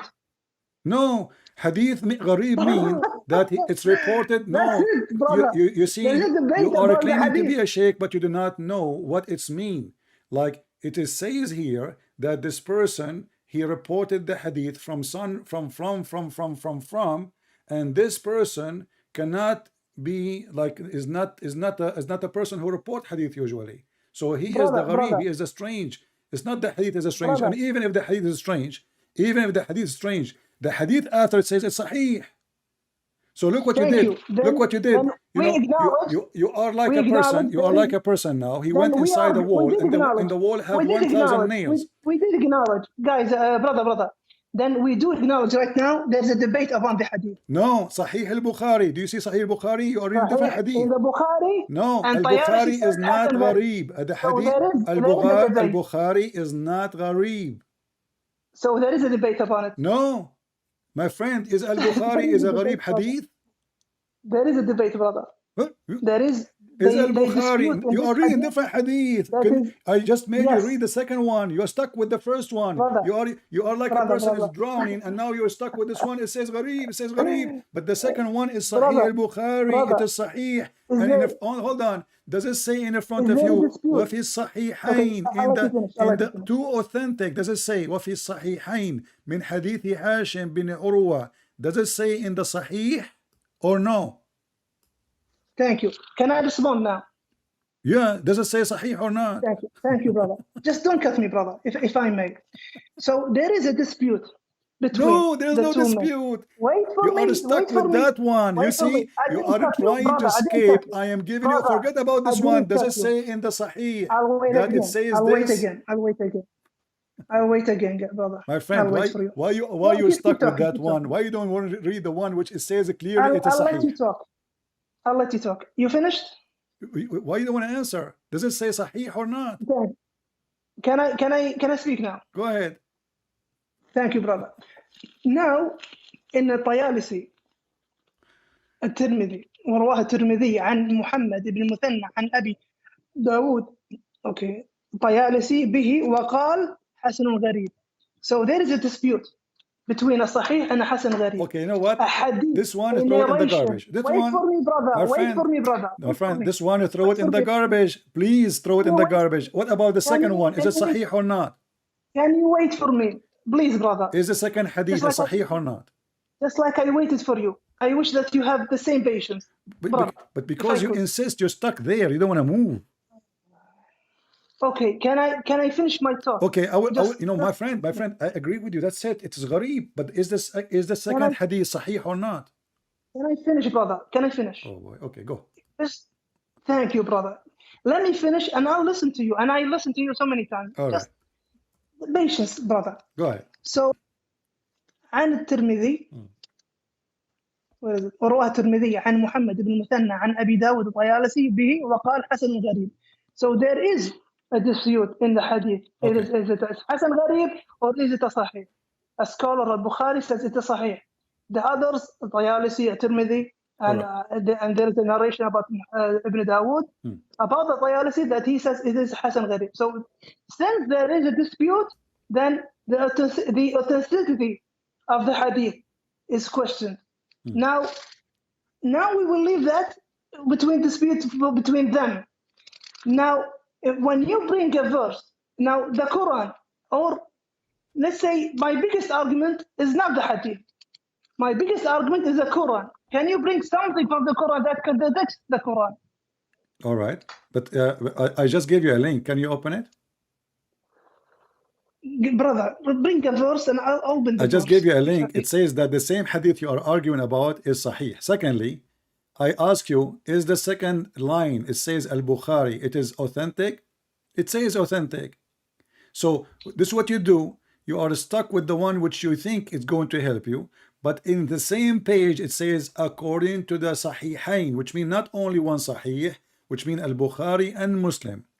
This is about Sauda. Does it say, please, does it say, am I lying? Am I lying? Does it say, وَفِي الصَّحِيحَيْن? Am I adding things is not there, my friend? Or this is what it says, read with me carefully. It says, وَفِي الصَّحِيحَيْن من حديث هشام ابن عروة. So does it say Sahihain or not? It says Sahihain. So now we have no excuse. You said that one, there's a dispute about it. No problem. But the second one, it says according to the two authentic Sahih, not only one. And it is authentic. So what you do, you stuck with the one you like. And not only that, even the one you stuck with it, I send you a link. It says this is Sahih. It is not, there's no dispute about it. Here we go. I show it in the screen and I give you the link. You can open it. Here we go. It says Sahih. Everybody can see it, my friend. So there's no dispute. Muslims agree with it because there's no disagreement between this hadith and other hadith. All of them agree it's about Sauda and about Aisha. And now let us go back to zero. Let's go back to zero. So do you agree? Wait. Do you agree with al-Bukhari? Do you agree with al-Bukhari? Let me comment on what you just said, if I may, brother. Go ahead. So you're saying there is no dispute, and they all agreed. Do you see all agreement? Yes. There is no all agreement. No. Brother, read the hadith after it. Brother, it says they agree. Brother, I'll let you speak. I'll let you speak, brother. I'll let you speak, if I may. All right. Now, you say there is no dispute. They all said it. No, I showed you. الطيالسي عن مثنى عن أبي داود الطيالسي, they say Hasan Gharib. There is in the Bukhari that it's Sahih. But since there is a dispute, then okay, I'll leave it at that dispute. Now, even if you just bring that and show that, does that contradict the Quran? Does that break the Quran? No, it doesn't. If you want to contradict the Quran, bring a contradiction in a verse, between a verse and a verse, which I have a lot of contradictions in your Bible. So my biggest argument is the Quran itself. All right. Can you bring a contradiction? I'm not saying contradiction. I just showed you that the Quran teach you that you can be a person who play games and you use women and you dump them when you want. And I showed you there is a dispute. The hadith that you brought. Here we go. And this is Sunan Ibn Dawood. I will give you different hadith and you are refusing to open them one by one. Here we go. Let me Are give we you another going in a one. loop? So my friend, Brother, are we, I can give you an endless hadith. All of them, they are sahih, and you are refusing to read them. Obviously, you don't want to read them because it's an embarrassment. I want to ask you, why the as you Prophet? wish, call me Okay, whatever you want. But brother, okay, on the front brother, of everybody, I don't want, why Ibn yeah, Kathir and why Aisha, she is saying this is about Sauda? okay. I don't want to go in a loop that we keep talking the same subject because this is going to be boring, brother. All right. You So have a let's go. Okay. contradiction. You know You what? can name, I will change the subject wait, for you as long you are a person wait for me, who mentioned to me wait, contradiction. wait for me. You tell me. I wanted to finish You something. please, Did your prophet brother, brother, he brother, offer himself? brother, wait, Uh, wait, brother. If we go in a loop and the same thing, and I say something and you say something, and we are stuck there, okay, bring a we will verse. leave that to the people. You know, we have the link, Yes, thank we you. have the reference. People, they Now can judge between me and you, and God can judge. No problem. let's bring a topic All right. where the No, we did not contradiction in finish. the We did not finish. We said, you remember that a cult leader, he always have a privilege of sex and money. We proved that he have a privilege of money. And now you are trying to say he have no privilege of sex. And the reason he marry many women, because simply he was trying to accomplish Islam. So he used women. Now I'm going to ask you, did Muhammad make a verse says, any believing woman, she can offer herself to the Prophet so the Prophet can sleep with her? now we go in the same loop, and I will go No, with you for a no. moment. For a moment, I will go with you. In the first beginning, you said a cult leader is he wants money and women. That's what the cult leader does. Right. Then I showed you some of brother, some of the marriages of Muhammad Sallallahu Alaihi Wasallam was a coalition. When I told the coalition, oh, this was coalition, he didn't love them. Then I told you, bring some hadith that he didn't love them. You brought me this one, that he didn't love Sawt bin Zam'a. So, and I brought you, there is a dispute in that hadith. And So I for brought to you, you, and I wait, brought to wait for you me, that wait this is for me, brother. Sahih Hadith. Wait for me, brother. And I brought to you Jazakallah khair. Al-Bukhari. And I brought to you Brother, Muslim. brother, And still you are brother, not going to brother, agree. No problem. I brother, brought to let me you Ibn finish. Let Kathir. me finish. I let you always finish. You're Brother, repeating I the let same you always thing. finish. You're repeating the same thing. I'm repeating because you brought this thing up again. No. Wait for me. I'm asking about different verse. Chapter 33, You verse number brought this, 50. you brought The it again. Prophet, he You brought it said, again. any believing woman, she can offer herself to the Prophet. What does this have to do with God? Brother, this is a loop and we're not gonna get out of the loop. No, no, no. Okay, you say, We are speaking about different verse now. and then, and Why that's his God? Why his God? Muhammad now he have 13 wives, and you said to me that the reason he wants have those wives is just to accomplish politics and war and victory. No problem. But now this verse for what? I believe in women. She can offer herself to the Prophet for what? we just spent 1.5 hours in that discussion. It's already on tape. So you don't want Already, to. they So are you saying you cannot answer the last? We'll switch. I promise you. This is the only verse. answer. I will promise It's you. I not. promise you in the front of everybody. I'll wait for Just you. answer this one. What does have to do with God? Why does God is worried about Muhammad? He have 13 wives. He have tons of sex slaves. And now any believing woman she offer herself. What that will do to Muhammad? Why he's doing that? Why any woman she offer herself? Did we lead up to Hassan al-Gharib and Sahih? Do we lead up to No, we that? don't agree because I gave you Sahih. Then thank you. We don't agree. Then you don't like my No, it's answer, not and up I to showed. you. It's not up to you. I gave you Al-Bukhari, Sahih Bukhari. I gave you Sahih Muslim. And in the Okay, same that's it. page, Then we in won't the same agree. page, We won't agree, in the brother. same Brother, page, my friend, just for the sake of the argument, even the brother, hadith, brother, you say, even the hadith, you say it's brother, gharib. This is your website saying it is brother. Sahih. Did we reach a dispute in that? At the end, we disputed. That's No, it. no, you did not. Now, You did not. You are just trying to escape it, so I will let subhanallah. it go. I'm asking you now, chapter 33, verse number Okay, 50. What is the what is that? purpose of a prophet? He receive a verse from his God, says, any woman, she can sleep with the prophet. What is that? Chapter. 33, verse number 50. Okay, after this one, can I put a point about the Bible after this one? No problem.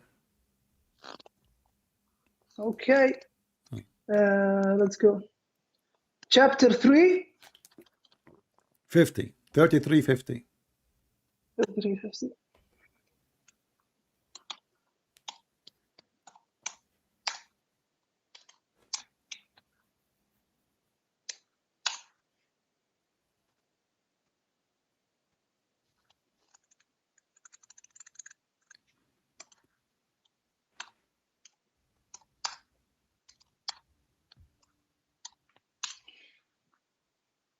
الأحزاب. A believing woman, she offer herself وهبت نفسها للنبي. What is that for? What is the purpose of it? Tell us. Go ahead. I'm listening. وما ملكت يمينك مما أفاء الله عليك وبنات عمك وبنات عماتك وبنات خالك وبنات خالاتك اللاتي هاجرن معك وامرأة مؤمنة إن وهبت نفسها للنبي إن أراد النبي أن يستنكحها خالصة لك من دون المؤمنين قد علمنا ما فرضنا عليهم في أزواجهم وما ملكت أيمانهم لكي لا يكون عليك حرج وكان الله غفور رحيما. Yes. What is the purpose of this verse? Yeah. What is the problem with this verse? Okay, it says, you see, we agreed that cult leaders, they want two things, money and they want women. This verse saying, Muhammad now he have tons of wives, and the top of that, any believing woman, she can offer herself. I'm asking you, you are saying to me, what's wrong with this verse? This is a proof that Muhammad is a cult leader, because he is making claim that God, he sent him a verse, says, hey girls, if you want to sleep with the prophet, just line up. The prophet is here for you. What is the purpose? What does this have to do with God? What does this have to do with religion? What does this have to do with being a prophet? Already you have tons of wives. Why you want more? Okay, nice. Since you mentioned that Muhammad had so many wives, that's why he's a cult leader by having so many wives. Is that your argument? No, my argument is he is fabricating a verse claiming. You see, this is not him doing that. He claiming that God is telling him that, and he's telling the believers, and the believers now they have to obey Allah. So any believer woman, any believing woman, she like to offer herself. How that help Islam? Everything Allah he said is supposedly to tell us about him, about worshiping this God. So what does have to do with God? Why the sexual desire of Muhammad is so important to the God who created this universe? Good. So the prophets themselves, by increasing the number of wives, you call that? No, that's a cult leader because he wants so many wives. Is that your argument? Those are not wives. Those are women are offering themselves. This is free sex. No, brother, don't say free sex. Well, it says she offer herself. My friend, you speak Arabic. I speak Arabic. It says wahabat nafsaha. Translate, please. Translate what wahabat mean. What wahabat mean? Okay, finish. What wahabat mean? Finish, brother. What wahabat mean? You finished? This is the question. What wahabat mean? Do you finish? Yeah, this is my question. What wahabat mean? Brother, don't cut me in the middle of my answer so everyone can understand my answer. Please, brother. Okay. When I finish, you can address all the things that I say. Nice. Now, يا أيها النبي إن أحللنا لك أزواجك. In that your wives are halal for you. اللاتي أتيت أجورهن the نفقة أو this the what do you call it in English? Mahar. المهر. Dowries. Okay. Dowries. Yeah. التي أتيت أجورهن وملكت يمينك مما أفاء الله عليك, and you are allowed من بنات عمك وبنات عماتك وبنات خالك وبنات خالاتك, the one who close to you can marry them. التي هاجرن معك, the ones who have gone to hijrah with you. وامرأة مؤمنة إن وهبت نفسها النبي إن أراد النبي يستنكحها خالصة لك من دون المؤمنين. That when a woman, a believer, comes, I want to marry you, O Prophet Muhammad. Yes, you can marry her. If she comes, she's the one who wants. It's not in a marital frame, not out of that marital frame. So you need a proof it was out of the marital frame.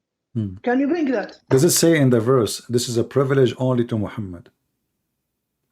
Yes, it is for Muhammad, but I need a proof. Does it say privilege? Outside. No, my friend, listen carefully. Does it say privilege? Muhammad is a prophet, yes. That's a privilege for him. So it's a privilege. Brother, so you said free sex. You said free sex. Okay, hold on. Okay. So I'm because a woman, she offer herself, he will not pay her dowry. A woman, she offer herself, he will not pay her. Yeah, that's your understanding. That is the problem. Your understanding. I challenge you to prove me wrong. Go ahead. It is. Wait for me. وهبت نفسها, she wants to be the wife of Muhammad sallallahu alaihi wasallam. Wait for me. Again, you keep cutting me. In the frame of marriage. It's not this is what you said. All right. It's not in the Do he frame of have man. to pay her any Now money? Do he have to you pay need her? you need a proof it was outside the marriage. I'm asking Where you, is the do proof? he have to pay her any money? تهجرهن وما ملكت يمينك بما أفاء الله عليك بنات عمك بنات خالاتك لا تهجرن وامرأة مؤمنة وامرأة and she has. My question is very simple. Do he have to pay yes. them any dowries? Yeah. وامرأة حرف الواو. Yeah. وامرأة مؤمنة.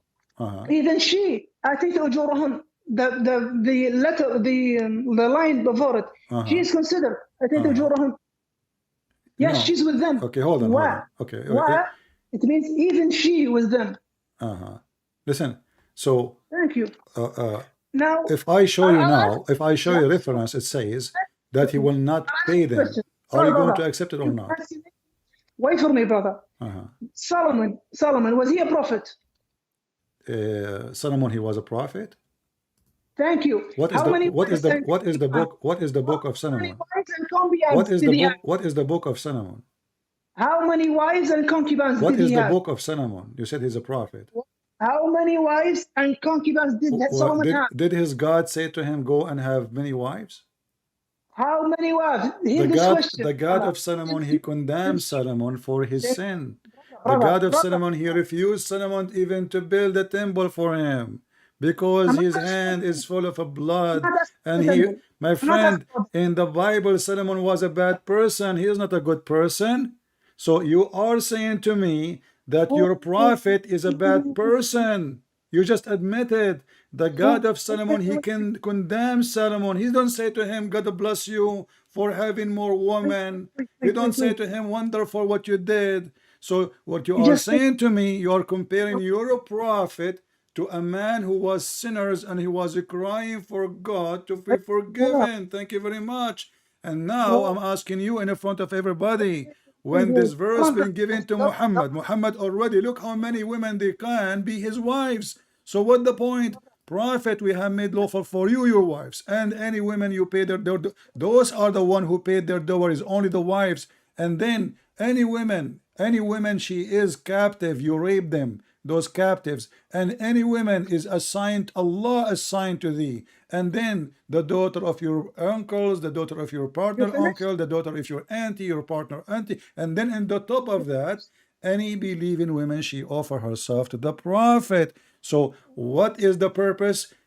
What about if I say to you, according to what I understand, Allah, he rush to the lost of Muhammad, the lost of Muhammad. What do you think? Brother, focus in that sentence. I believe that Allah, he rush. Allah, he rush. Whatever you said, I don't care right now. Now Solomon, I asked you a question about Solomon. He was a prophet. I told you he's a bad person. I told you he's a bad person. I'm not defending him. No, wait. So Solomon was a bad prophet? Sure. What about the prophet? He's a bad person. Are you crazy? Yes. No, he's not. I'm saying to you, he's a bad person. Anyone who do anything, my friend, obviously you do not know what the Bible teach about all those men. We don't worship them, we don't defend them, and when they do sin, we condemn them, not like you worship a man. So I'm asking you now, I just told you the answer, and now you do not know what to say. I just told you, Solomon and David, not only Solomon and David and many other prophets, they are sinners, and when they do sin, God, he condemned their sin. And now I'm asking you, did the God of Solomon say to him, any believing woman, she offer herself to Solomon? Does God send sinners to preach? He's not a preacher. Who said to you that Solomon is a preacher? Solomon ruled. Solomon is a king. Yeah, he's a king. He is not a priest. He is not a priest. Somebody told you that Solomon was the bishop. What are you talking about? So I'm asking you now. This is a prophet of God sent by Allah, and this verse sent by God himself, saying any believing woman, she offer herself to the prophet. So, and now you will go back. I want you to focus with me on one sentence. Focus with me with one sentence, please. One sentence. Just one sentence. You just made the Kareem, Ali, I don't know what to call you. Just one sentence. Do you think that Allah? Do you think that Allah, he is making a verse just to satisfy the desire of Muhammad, the sexual desire of Muhammad. You're the one who believes in that. What You're if the I one who show you believes that in that. Aisha is the one who said that? Now you're gonna bring another hadith, which is my Oh, argument. so why not? Why not? You see, I'm here to prove the evidence. Here we go. This is a Sahih hadith. Aisha, she said that Aisha, she said to the Prophet, I see that your Lord, he rushed into your desire, Muhammad. You said to me, this is my thought, but this is what Aisha, she said. Open your camera, and I want everybody to see your face reading it. This is why you turn off your camera, because it's embarrassing. No, my camera is on, brother. What are you talking about? I don't see you. I don't see you. Really? It's on. I don't see you. I don't know why. No, I did put it on. Now? Still not working. No, my camera is on, brother. Let me call you back. Hold on.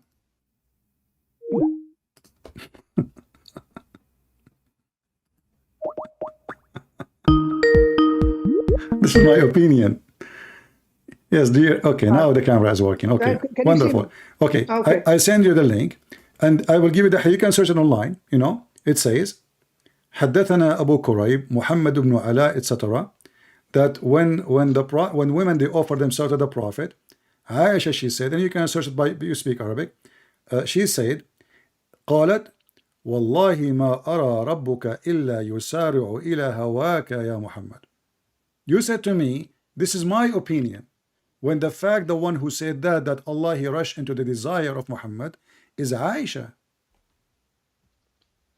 Okay, you finished? Yeah. Nice. Do you remember when I told you I'm gonna ask you something about the Bible, since I've been answering all these questions? No problem. Yeah. Nice. I wanna refer to the Bible, because we spent like 2 hours on the Quran and the Hadith. I want to go to the Bible right now. Yeah, but why you wanna jump what Aisha she said? Yes, because I have a privilege now that I've been answering you for the last 2 hours. No problem. You have a privilege, my friend. Still, you have the privilege. Why you wanna jump what Aisha she said? You said to me, this is my opinion. I'm showing you that Aisha saying that Muhammad, obviously, your God, he worked for you, Muhammad. This is not to you. You are not a prophet. Your God, he rushed into you. When I said to you, Ali, when I said to you, do you think that this is the lust of Muhammad, the desire of Muhammad, and the God of Muhammad is rushing to his desire? You said to me, this is your thinking. This is what you said. And I'm saying to you, this is what Aisha she said. And what do? You want to skip it, because it's an embarrassment. It's a proof that everything I said is true. And even the wife of Muhammad, she became so suspicious that this man, he fabricated Quran. I see, okay, your God, he rushed into your temptation, Muhammad, your desire. The God is not doing his own desire. He is doing the desire of Muhammad. And who said that? Aisha. And the hadith in front of you. And you don't want to read it. Why? Okay. Since I gave you the privilege and the time and answered the question that you raised, I think it is a privilege for me no problem. To consider just 2 minutes. We'll take you 2 minutes, my friend. Just 2 minutes. Just 2 minutes. Do I deserve? My friend, I promise you have the privilege now. You have the privilege. No problem. Just 2 minutes. Why you want to skip it? Why you want to skip it? So are you admitting? Are you admitting at the end? Are you admitting that Aisha she killed your argument? Are you admitting that Aisha she killed Islam? Okay. Now I gave you so many hours, like 2 hours now, that I've been answering you. Now can I go to the point for the Bible? Already you attacked the Bible. You said to me, Solomon, already you attacked the Bible. You forgot already. Did I say I will not answer you? Already you attacked the Bible and you said Solomon he did this. Yes, you did. My subject. No. Wait for me, brother. I brought Solomon for the refute that Muhammad wanted women. So I brought you a prophet. And I answered you. Wait for me, brother. Wait for me. That I brought you a prophet from the Old Testament that he had 700 wives and 300 concubines. Okay. Then you said he's a sinner. That's your belief, and that will be upon you on the judgment day, that you called Solomon sinner. That's upon you. Now I want to discuss something in the Bible. Can I? But you will not answer me about Aisha. Because I gave you 2 hours. Now I have Give me 2 hours and 60 seconds.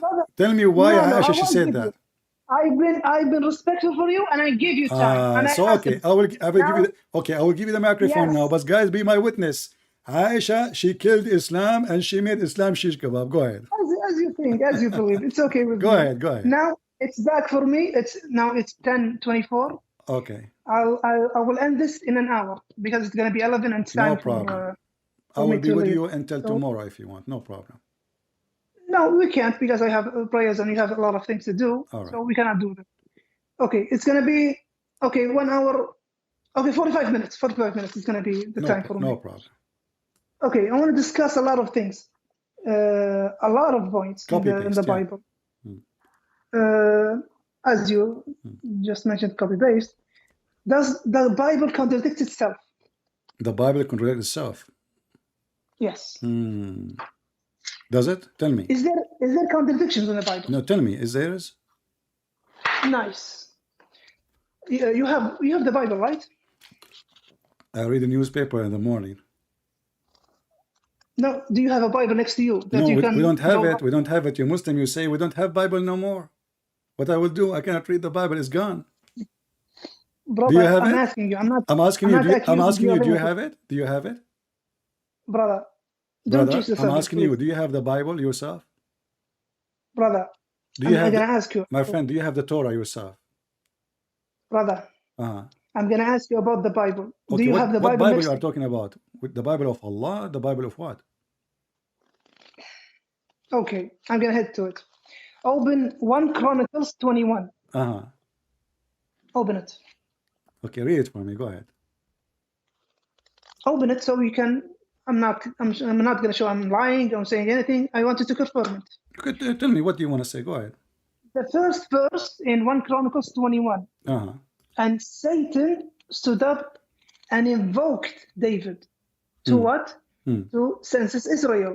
The people of Israel, go and number them, how many they are. 1 Chronicles 21, it says, Satan stood up and invoked David. If you go to 2 Samuel 24, the anger of the Lord was kindled against David, and it was for the Lord to be go and cense Israel. So who's the one who made the census of Israel? The Lord or Satan? Which is but did you see what you just did to yourself? A second ago you mentioned to me Solomon, he have many wives, and now you are saying to me that God, he condemned the sinners. You just got yourself busted, and you are quoting me from the Bible that David, Satan, he invoked David, correct? David, 1 Chronicles 21, and Satan stood up to David and invoked him, go and census Israel. Okay, so you just agreed that the Bible does not approve the behavior of a person who do wrong, and you just agreed that God go against them when they do wrong. You are the one who quote for me Solomon, and now you are quoting David. And now let me answer you. You are saying to me this is a contradiction. Are you insulting your prophet? Brother, what are you talking about? I want you to read the Quran with me, brother. I want you to read the Quran with me. I want you to read the Quran with me. No, hold on. So you don't want to. So you don't want to discuss this. It's my time to answer. It's my time to answer. Listen, here we go. You asked me about the Bible, and now let us answer you, and you will see what will happen to you. The Quran saying, my friend. Yes. Okay. Your Quran saying that Allah, he agree in the Bible, which you confirm to be corrupted. Is that correct? Again, is the Quran agree with the Bible which you called corrupted and have contradiction? Your Bible? I just showed you one. Okay, I'm asking you, do your Quran agree with my Bible or against my Bible? Brother, I asked you a question. I'm asking you a question. You see, I'm not going to waste my time. I'm asking you, Do your Quran. So you don't want Do to your answer. Quran. You don't want No, to I'm answer answering. I'm answering. contradiction. I'm answering because I wonder if you are even a Then Muslim. You tell are not a me Muslim, why. my friend. You are the Muslim. Here we go. The Quran says Why that is it? the Quran says that Allah He agree with the book of the Jews and the book of the Christian, and you as a Muslim calling me to say there's a contradiction in the Bible. So which one of you is saying the truth, Allah or you? Chapter 2, verse number 89. And when come to them a Then book from Allah confirming what is with them, are you saying that this is a contradiction in the Quran and the Muslim they believe in contradiction? Because if Allah okay. confirming the book which you claim it's a contradiction which is not, how Allah He confirm it but you make fun of it? Thank you. Go I'm ahead. going to address that. Go ahead. But I'm going to hold you to answer this contradiction. I'm going to address that. There's no contradiction. Where is the contradiction? Okay, wait for me. Wait, brother. I got you. I got you. We have 45 minutes, brother.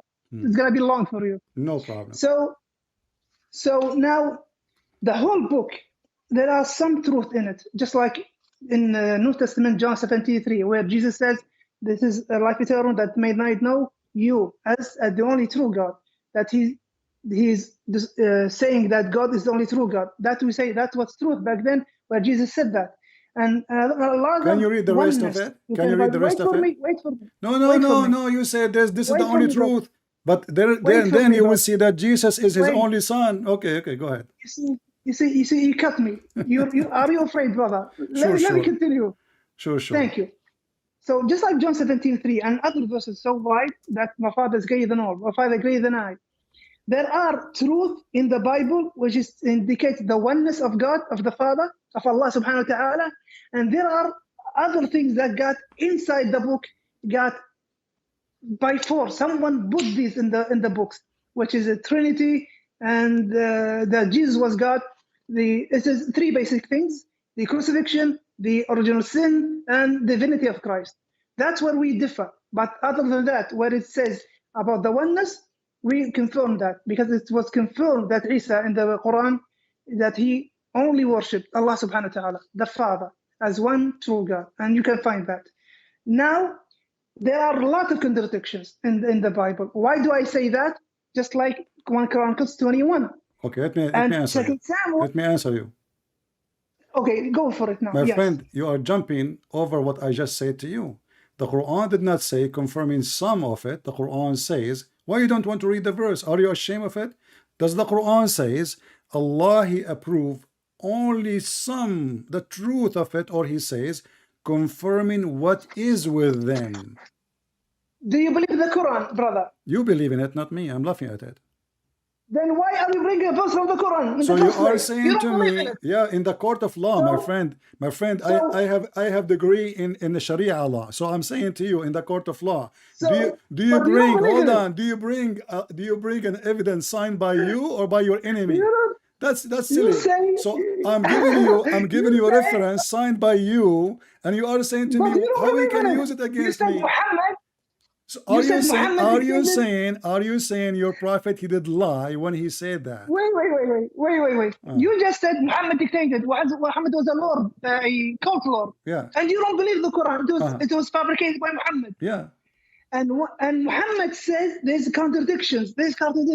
Muhammad he said. So you bring a verse. Wait. Muhammad he said. Wait for me. Since you believe in your own mindset that Muhammad wrote the book, it was from God. That's your belief.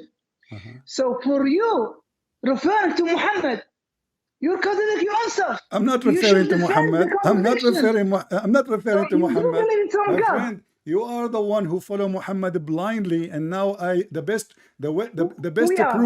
proof of hypocrisy of the Muhammadan is to show them that even when their prophet he say something against what they just claim, they throw their prophet under the bus. So this is what you are doing. You are saying to me, are you throwing my prophet under the bus to prove that my prophet is a liar?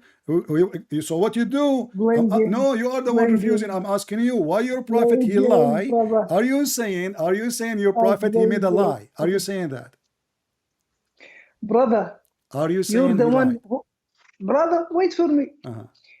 You're so afraid of bringing this contradiction that we discussed it, that you reference the Quran says. But wait, Did you say the Quran was fabricated by Muhammad, and you still bring a reference from it? That's hypocrisy from you, brother. Why? So it's I tell you, since you believe that the Bible is from God and shouldn't have any contradictions, then we should address this one. Was it Satan who invoked David, or was it the Lord? Because the opposite of Lord, I will God, answer you. Satan. I will answer you. So Both. Yeah, Both. who provoked David? Here we go. I just got you busted. Both, because Satan, he cannot invoke unless God. You see, in Christianity we believe that if you are not with God, God will leave you alone to every evil spirit. So God permission who allows Satan to invoke David. Now I got you busted. Now we go back to zero. When you're God, Muhammad, when you're, it's not up to you. I give you my answer. It's up to you to accept, not to accept. This is your business. Nice. Now, You hold gave on. the So answer. now you I'm are gonna saying to me, my okay. friend, let me finish. Let me finish. You asked me the question. I'll let- Okay. So now I answered you, and now I gave you your prophet agree with our book, confirming what is between our hands. And now you refuse your prophet confirmation. Like now I bring in your prophet next to me, and I say, please, Mr. Muhammad, can you answer Mr. Ali? And Muhammad, he says, my son, the Quran says, and when there come to them a book from Allah confirming what is with them, Mr. Karazama Ali, he come and he say, don't listen to Muhammad. Why you are bringing me Muhammad as a witness? He is first not legitimate. This is what you said. He is not legitimate. You don't believe in him. He's a liar. So why you are bringing him to me? I brought you a liar to get you busted with your lie. How you can blame me for that? This is your prophet. You are saying he's a liar. It's not my fault. So who is the one is lying now? You or your Quran saying confirming what is with us? When I gave you this verse, you said we believe there is some truth in the Bible. Does the Quran says some of the Bible I confirm, or confirm what is with them? And not only that, there's other verses. When you speak Arabic, it says مُصَدِّقًا لِمَا بَيْنَ أَيْدِيهِمْ, what is between their hands. Is that true? The Quran says that, or I'm making things up? Yeah. Okay, nice. Can I respond now? Go ahead. Thank you, brother. Now, you see, I didn't talk. I didn't cut you up. So I wish that you do the same with me, brother, really. Now, مصدق لما بين يديه, مصدق لما في الكتاب. It is believe what's in the book. And I told you, some of the book there are some truth that you Christians don't see them. This is like John 73 and other verses, so many, where Jesus, he says, I'm a servant of the Father. I don't know the hour. A lot of things that Jesus limited himself as a prophet, and he never claimed he was God. And he never claimed, I am God, worship me, an equivocal, non-ambiguous verse. You don't find that in the Bible. So on that, we say, yeah, that was the truth back then. Because we believe the Torah, when it got established to Moses, by time it got changed, but there's still some truth in it. And the Injil, when it's been sent with Jesus and he preached about the Injil, that was the truth. And by time it got changed again. How did it got changed? When I bring you a contradiction, just like 1 Chronicles 21 and 2 Samuel 24. I just answered you. The opposite. Okay. Where is the opposite of the Lord and Satan? Both of them killed in the anger, and Satan stood up to invoke, and they're not the same person. How come Satan and Lord, God, the Father, become both of them invoking David? All right. How come that? You see, in a second. 1 minute. Isn't Satan the order of confusement? He is? Yes, he is the order no, of he's confusement. not. No. Satan. Satan. No. Satan. No. Satan is not the order of confusement. No, it's Allah. Satan. It's Allah. Isn't the Quran says? Isn't the Quran says that the one who deceive is Allah? Hold on. Brother, you see, now you are scared. You just get yourself in a very bad shape, my friend. Let me use your logic. Isn't the Quran says Shaitan is the one who deceive you, and then the Quran says, Allah he deceive you? Is Allah and Shaitan is the same person? Brother, I have 10 minutes to leave, so I'm gonna address you with this. Why 10 minutes? You said 45 minutes. Yeah, it's in 10:39 right now. Yeah. Yeah, we spend the time. No, we're not. So Come on, you can miss Yeah, my friend. Allah will forgive you, my friend. You are bringing victory to Islam. Don't go. okay. We like you to stay. Let me ask you. Let me ask you. You just said something very important. Can be the same person. The Quran says that the one who deceives is Allah, and Shaitan is the one who deceives. So which one is deceived, Allah or Shaitan? Which one is the one? Which one is, according to your religion, which one is the one who deceived David or deceived you or deceived Muhammad? Is it Shaitan or Allah? Can I speak now? Go ahead. Thank you. When I showed you that is the opposite, the Lord and Satan cannot be one. It's not the opposite. It's not the opposite. Wait for me. Wait for me. And you couldn't find a way out, only to say they're both invoke David. So Satan is the order of confusement, and Lord, the Father, God, is not the order of confusement, because he will guide into righteousness. He will be strict in his saying. He will be obvious. Satan doesn't have that obvious. He wants to lead you stray. All right. So you just fall for that. Oh, wonderful. When you say no, Satan is not the order. Wonderful. Hold on. Wonderful. Can I answer you? I want you to be brave. Let me finish. No, you will never finish, because simply you're trying to waste the time. So I cannot finish the conversation. You want to leave. You see, now I don't want you to leave. Just wait. We like you, really. We like you. Listen. My friend, I don't hear you. I don't know what happened. Hello? Okay, listen. You said the Lord of the Bible is not the Lord of confusion. Everybody heard you saying that the Lord of the Bible is not the Lord of confusion. Do we agree? Yes, okay. God the Father is not the author of confusion. All right. Do you agree with that? Is Allah the Lord of confusion? No, it's not the author of confusion. So let us go to the Quran, and now you will run away and you will say, don't read the Quran for me. Here we go. Let's go. I'll give you this point. Hold on. Here we go.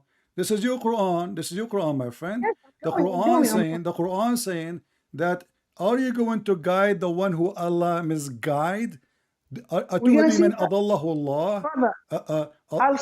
on. Listen. Okay. Chapter 4, verse number 88. Everybody would die laughing now. You just admitted that the Lord of confusion is not the Lord.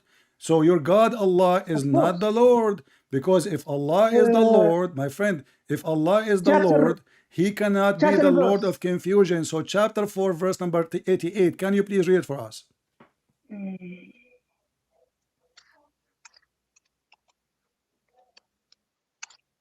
You see how obvious I am? I don't go play Very around. obvious.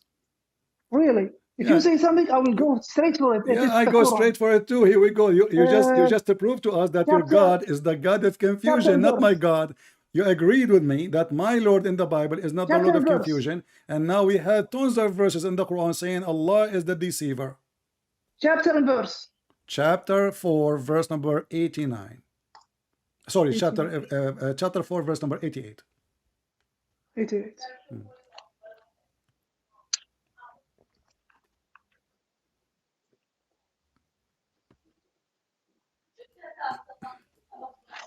Just a minute.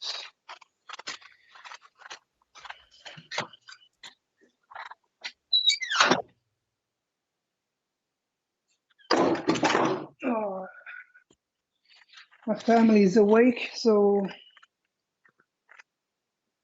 let's go. Well, they will support you. Don't worry. You are defending Allah and His Prophet, so you are a hero. I don't need your help. You just need to defend the contradictions in your book. True story. Okay. Chapter 4, verse number 88. 88, yeah. Yeah, it says, فما لكم في المنافقين فئتين والله أركسهم بما كسبوا أتريدون أن تهدوا من أضل الله ومن يضلل الله فلن تجد له سبيلا. Translate. Yes. Translate, go ahead. فما لكم, and it was for you. The hypocrites are two فئتين, two denominations. فئتين, two denominations. والله أركسهم, two groups regarding the hypocrites, where Allah allowed them to regress, to disbelieve. بما كسبوا, and what they gained so many, because of they gained so many sins and so many blaspheming, that Allah أركسهم. أتريدون أن تهدوا, do you want to give hidayah to the ones, to guide those left by Allah to stray, and whoever Allah leaves to stray, you will never find for them a way. Yes. What do you have in The that? word, it says yudil. What yudil mean in Arabic? من أضل الله ومن يضلل الله فلن تجد له سبيلا. Okay, what yudil mean? Yudil. When yudil Allah. أضل الله. Yeah, what yudil mean? Why you don't want to tell us what yudil mean? What Allah did exactly when He said He did dalal? Isn't it dalal is the confusion and deception? If I say anta shakhsun, if I say anta shakhsun dal, did I say that you are a lost person and you've been deceived? Nice. So deceiving in Arabic, it means deceiving Arabic. It has so many words. No. It have two major words, yudil and makara. Makara and yudil. Okay. So they deserve the dalala. How can I say dalala in English? Deception.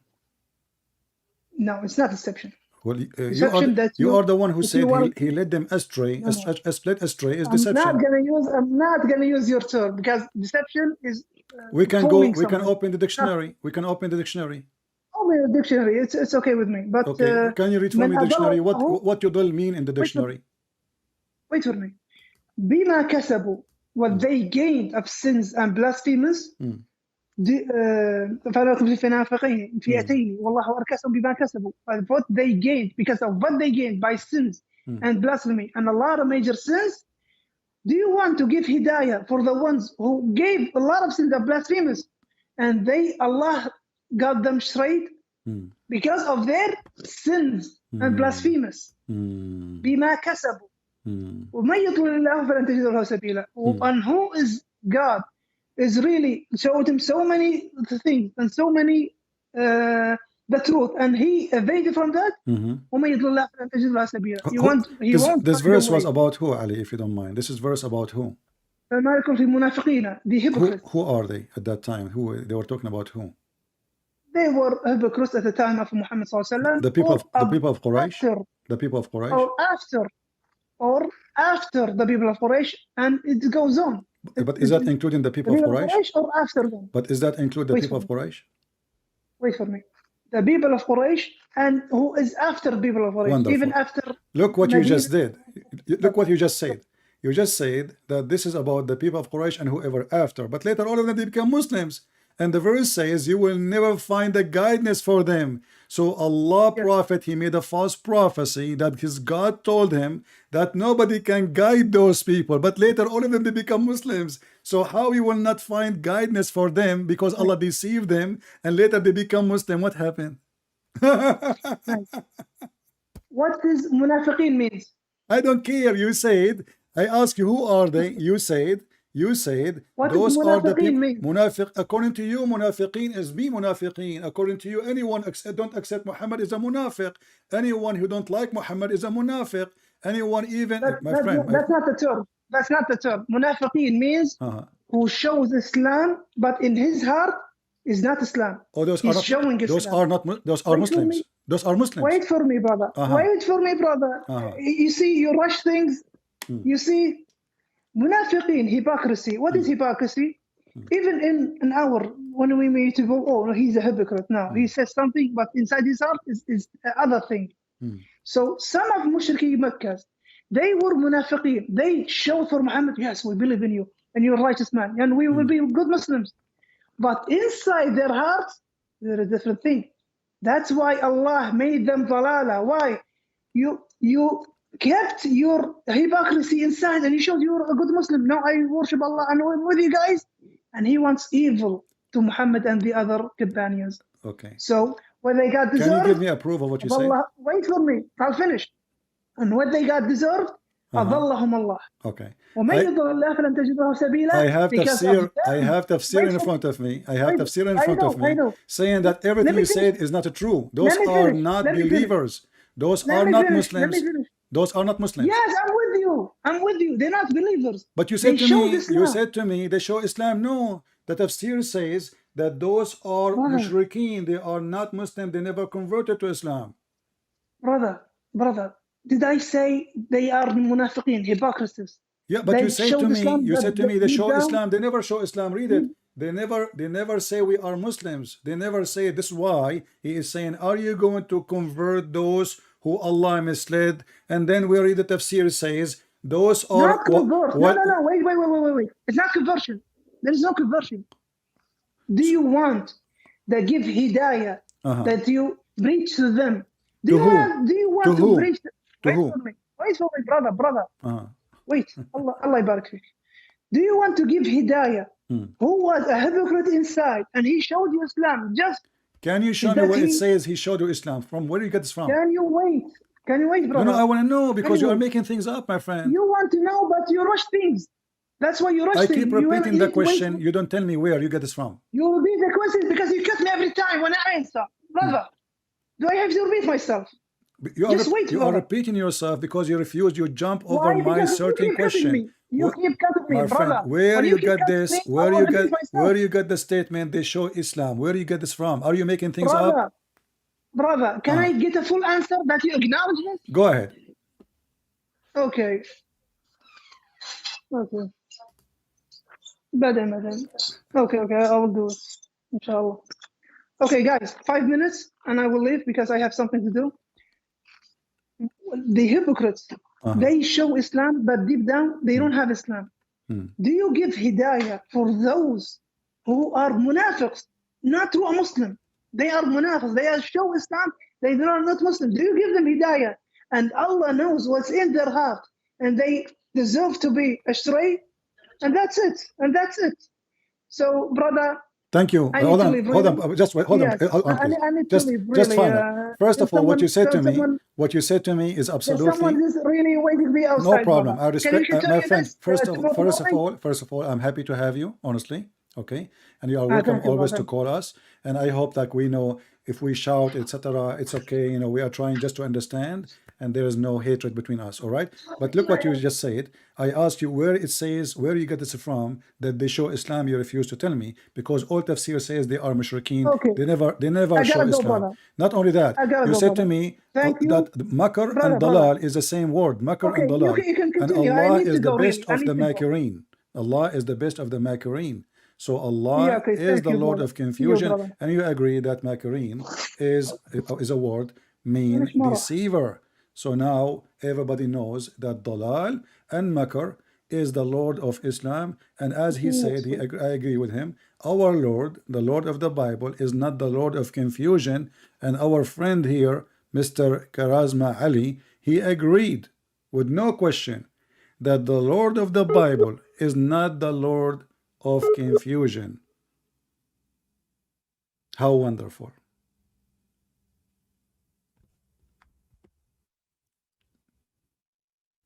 Takbir.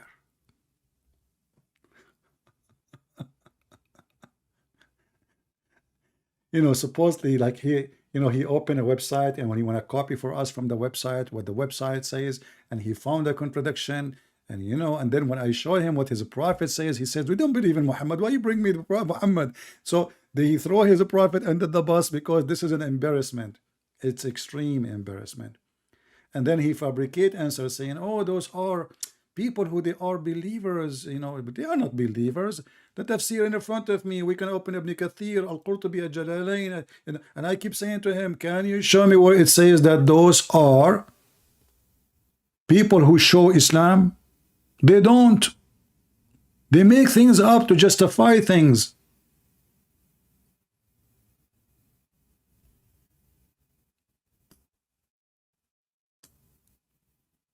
They love to make things up. And then I showed him the hadith of Sahih al-Bukhari. He didn't want to read it. He stuck with the one that says Hasan al-Gharib. That's it, Hasan al-Gharib. It says Hasan mean good. And what about al-Bukhari? And what about al-Turmudi? And what about it says Sahih? I feel sorry for him. But do you think he will come back again? Or he will sing the song Never Again? Yeah, a Sheikh. And the funny, a Sheikh, he says he don't know. He don't know what verse you are talking about. His beard is so long. He is a sheikh from Kuwait, and he played that he do not know where is the verses. What are you talking about? And then this verse is about Sauda. What are you talking about? Do you have a proof? And then I'd ask him about Aisha and the wives of Muhammad. They ask him to be treating them justly. He's unjust. Do you have a proof?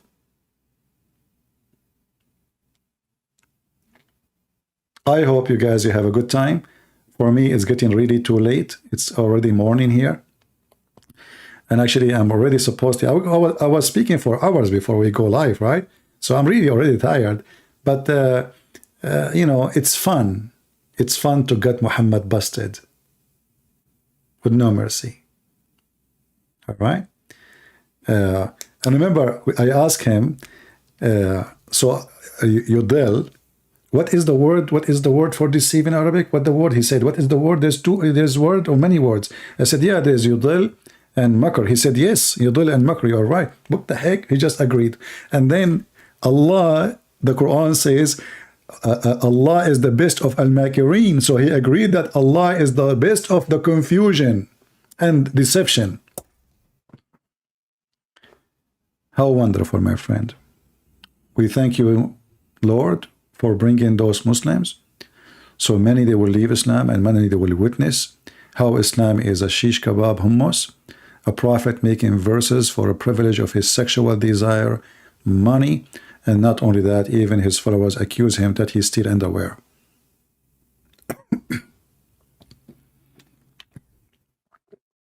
Actually, good that he left because my throat is hurting. I cannot talk no more. I want to say thank you very much for being here. And we praise the Lord for the victory, for this is his victory, not ours.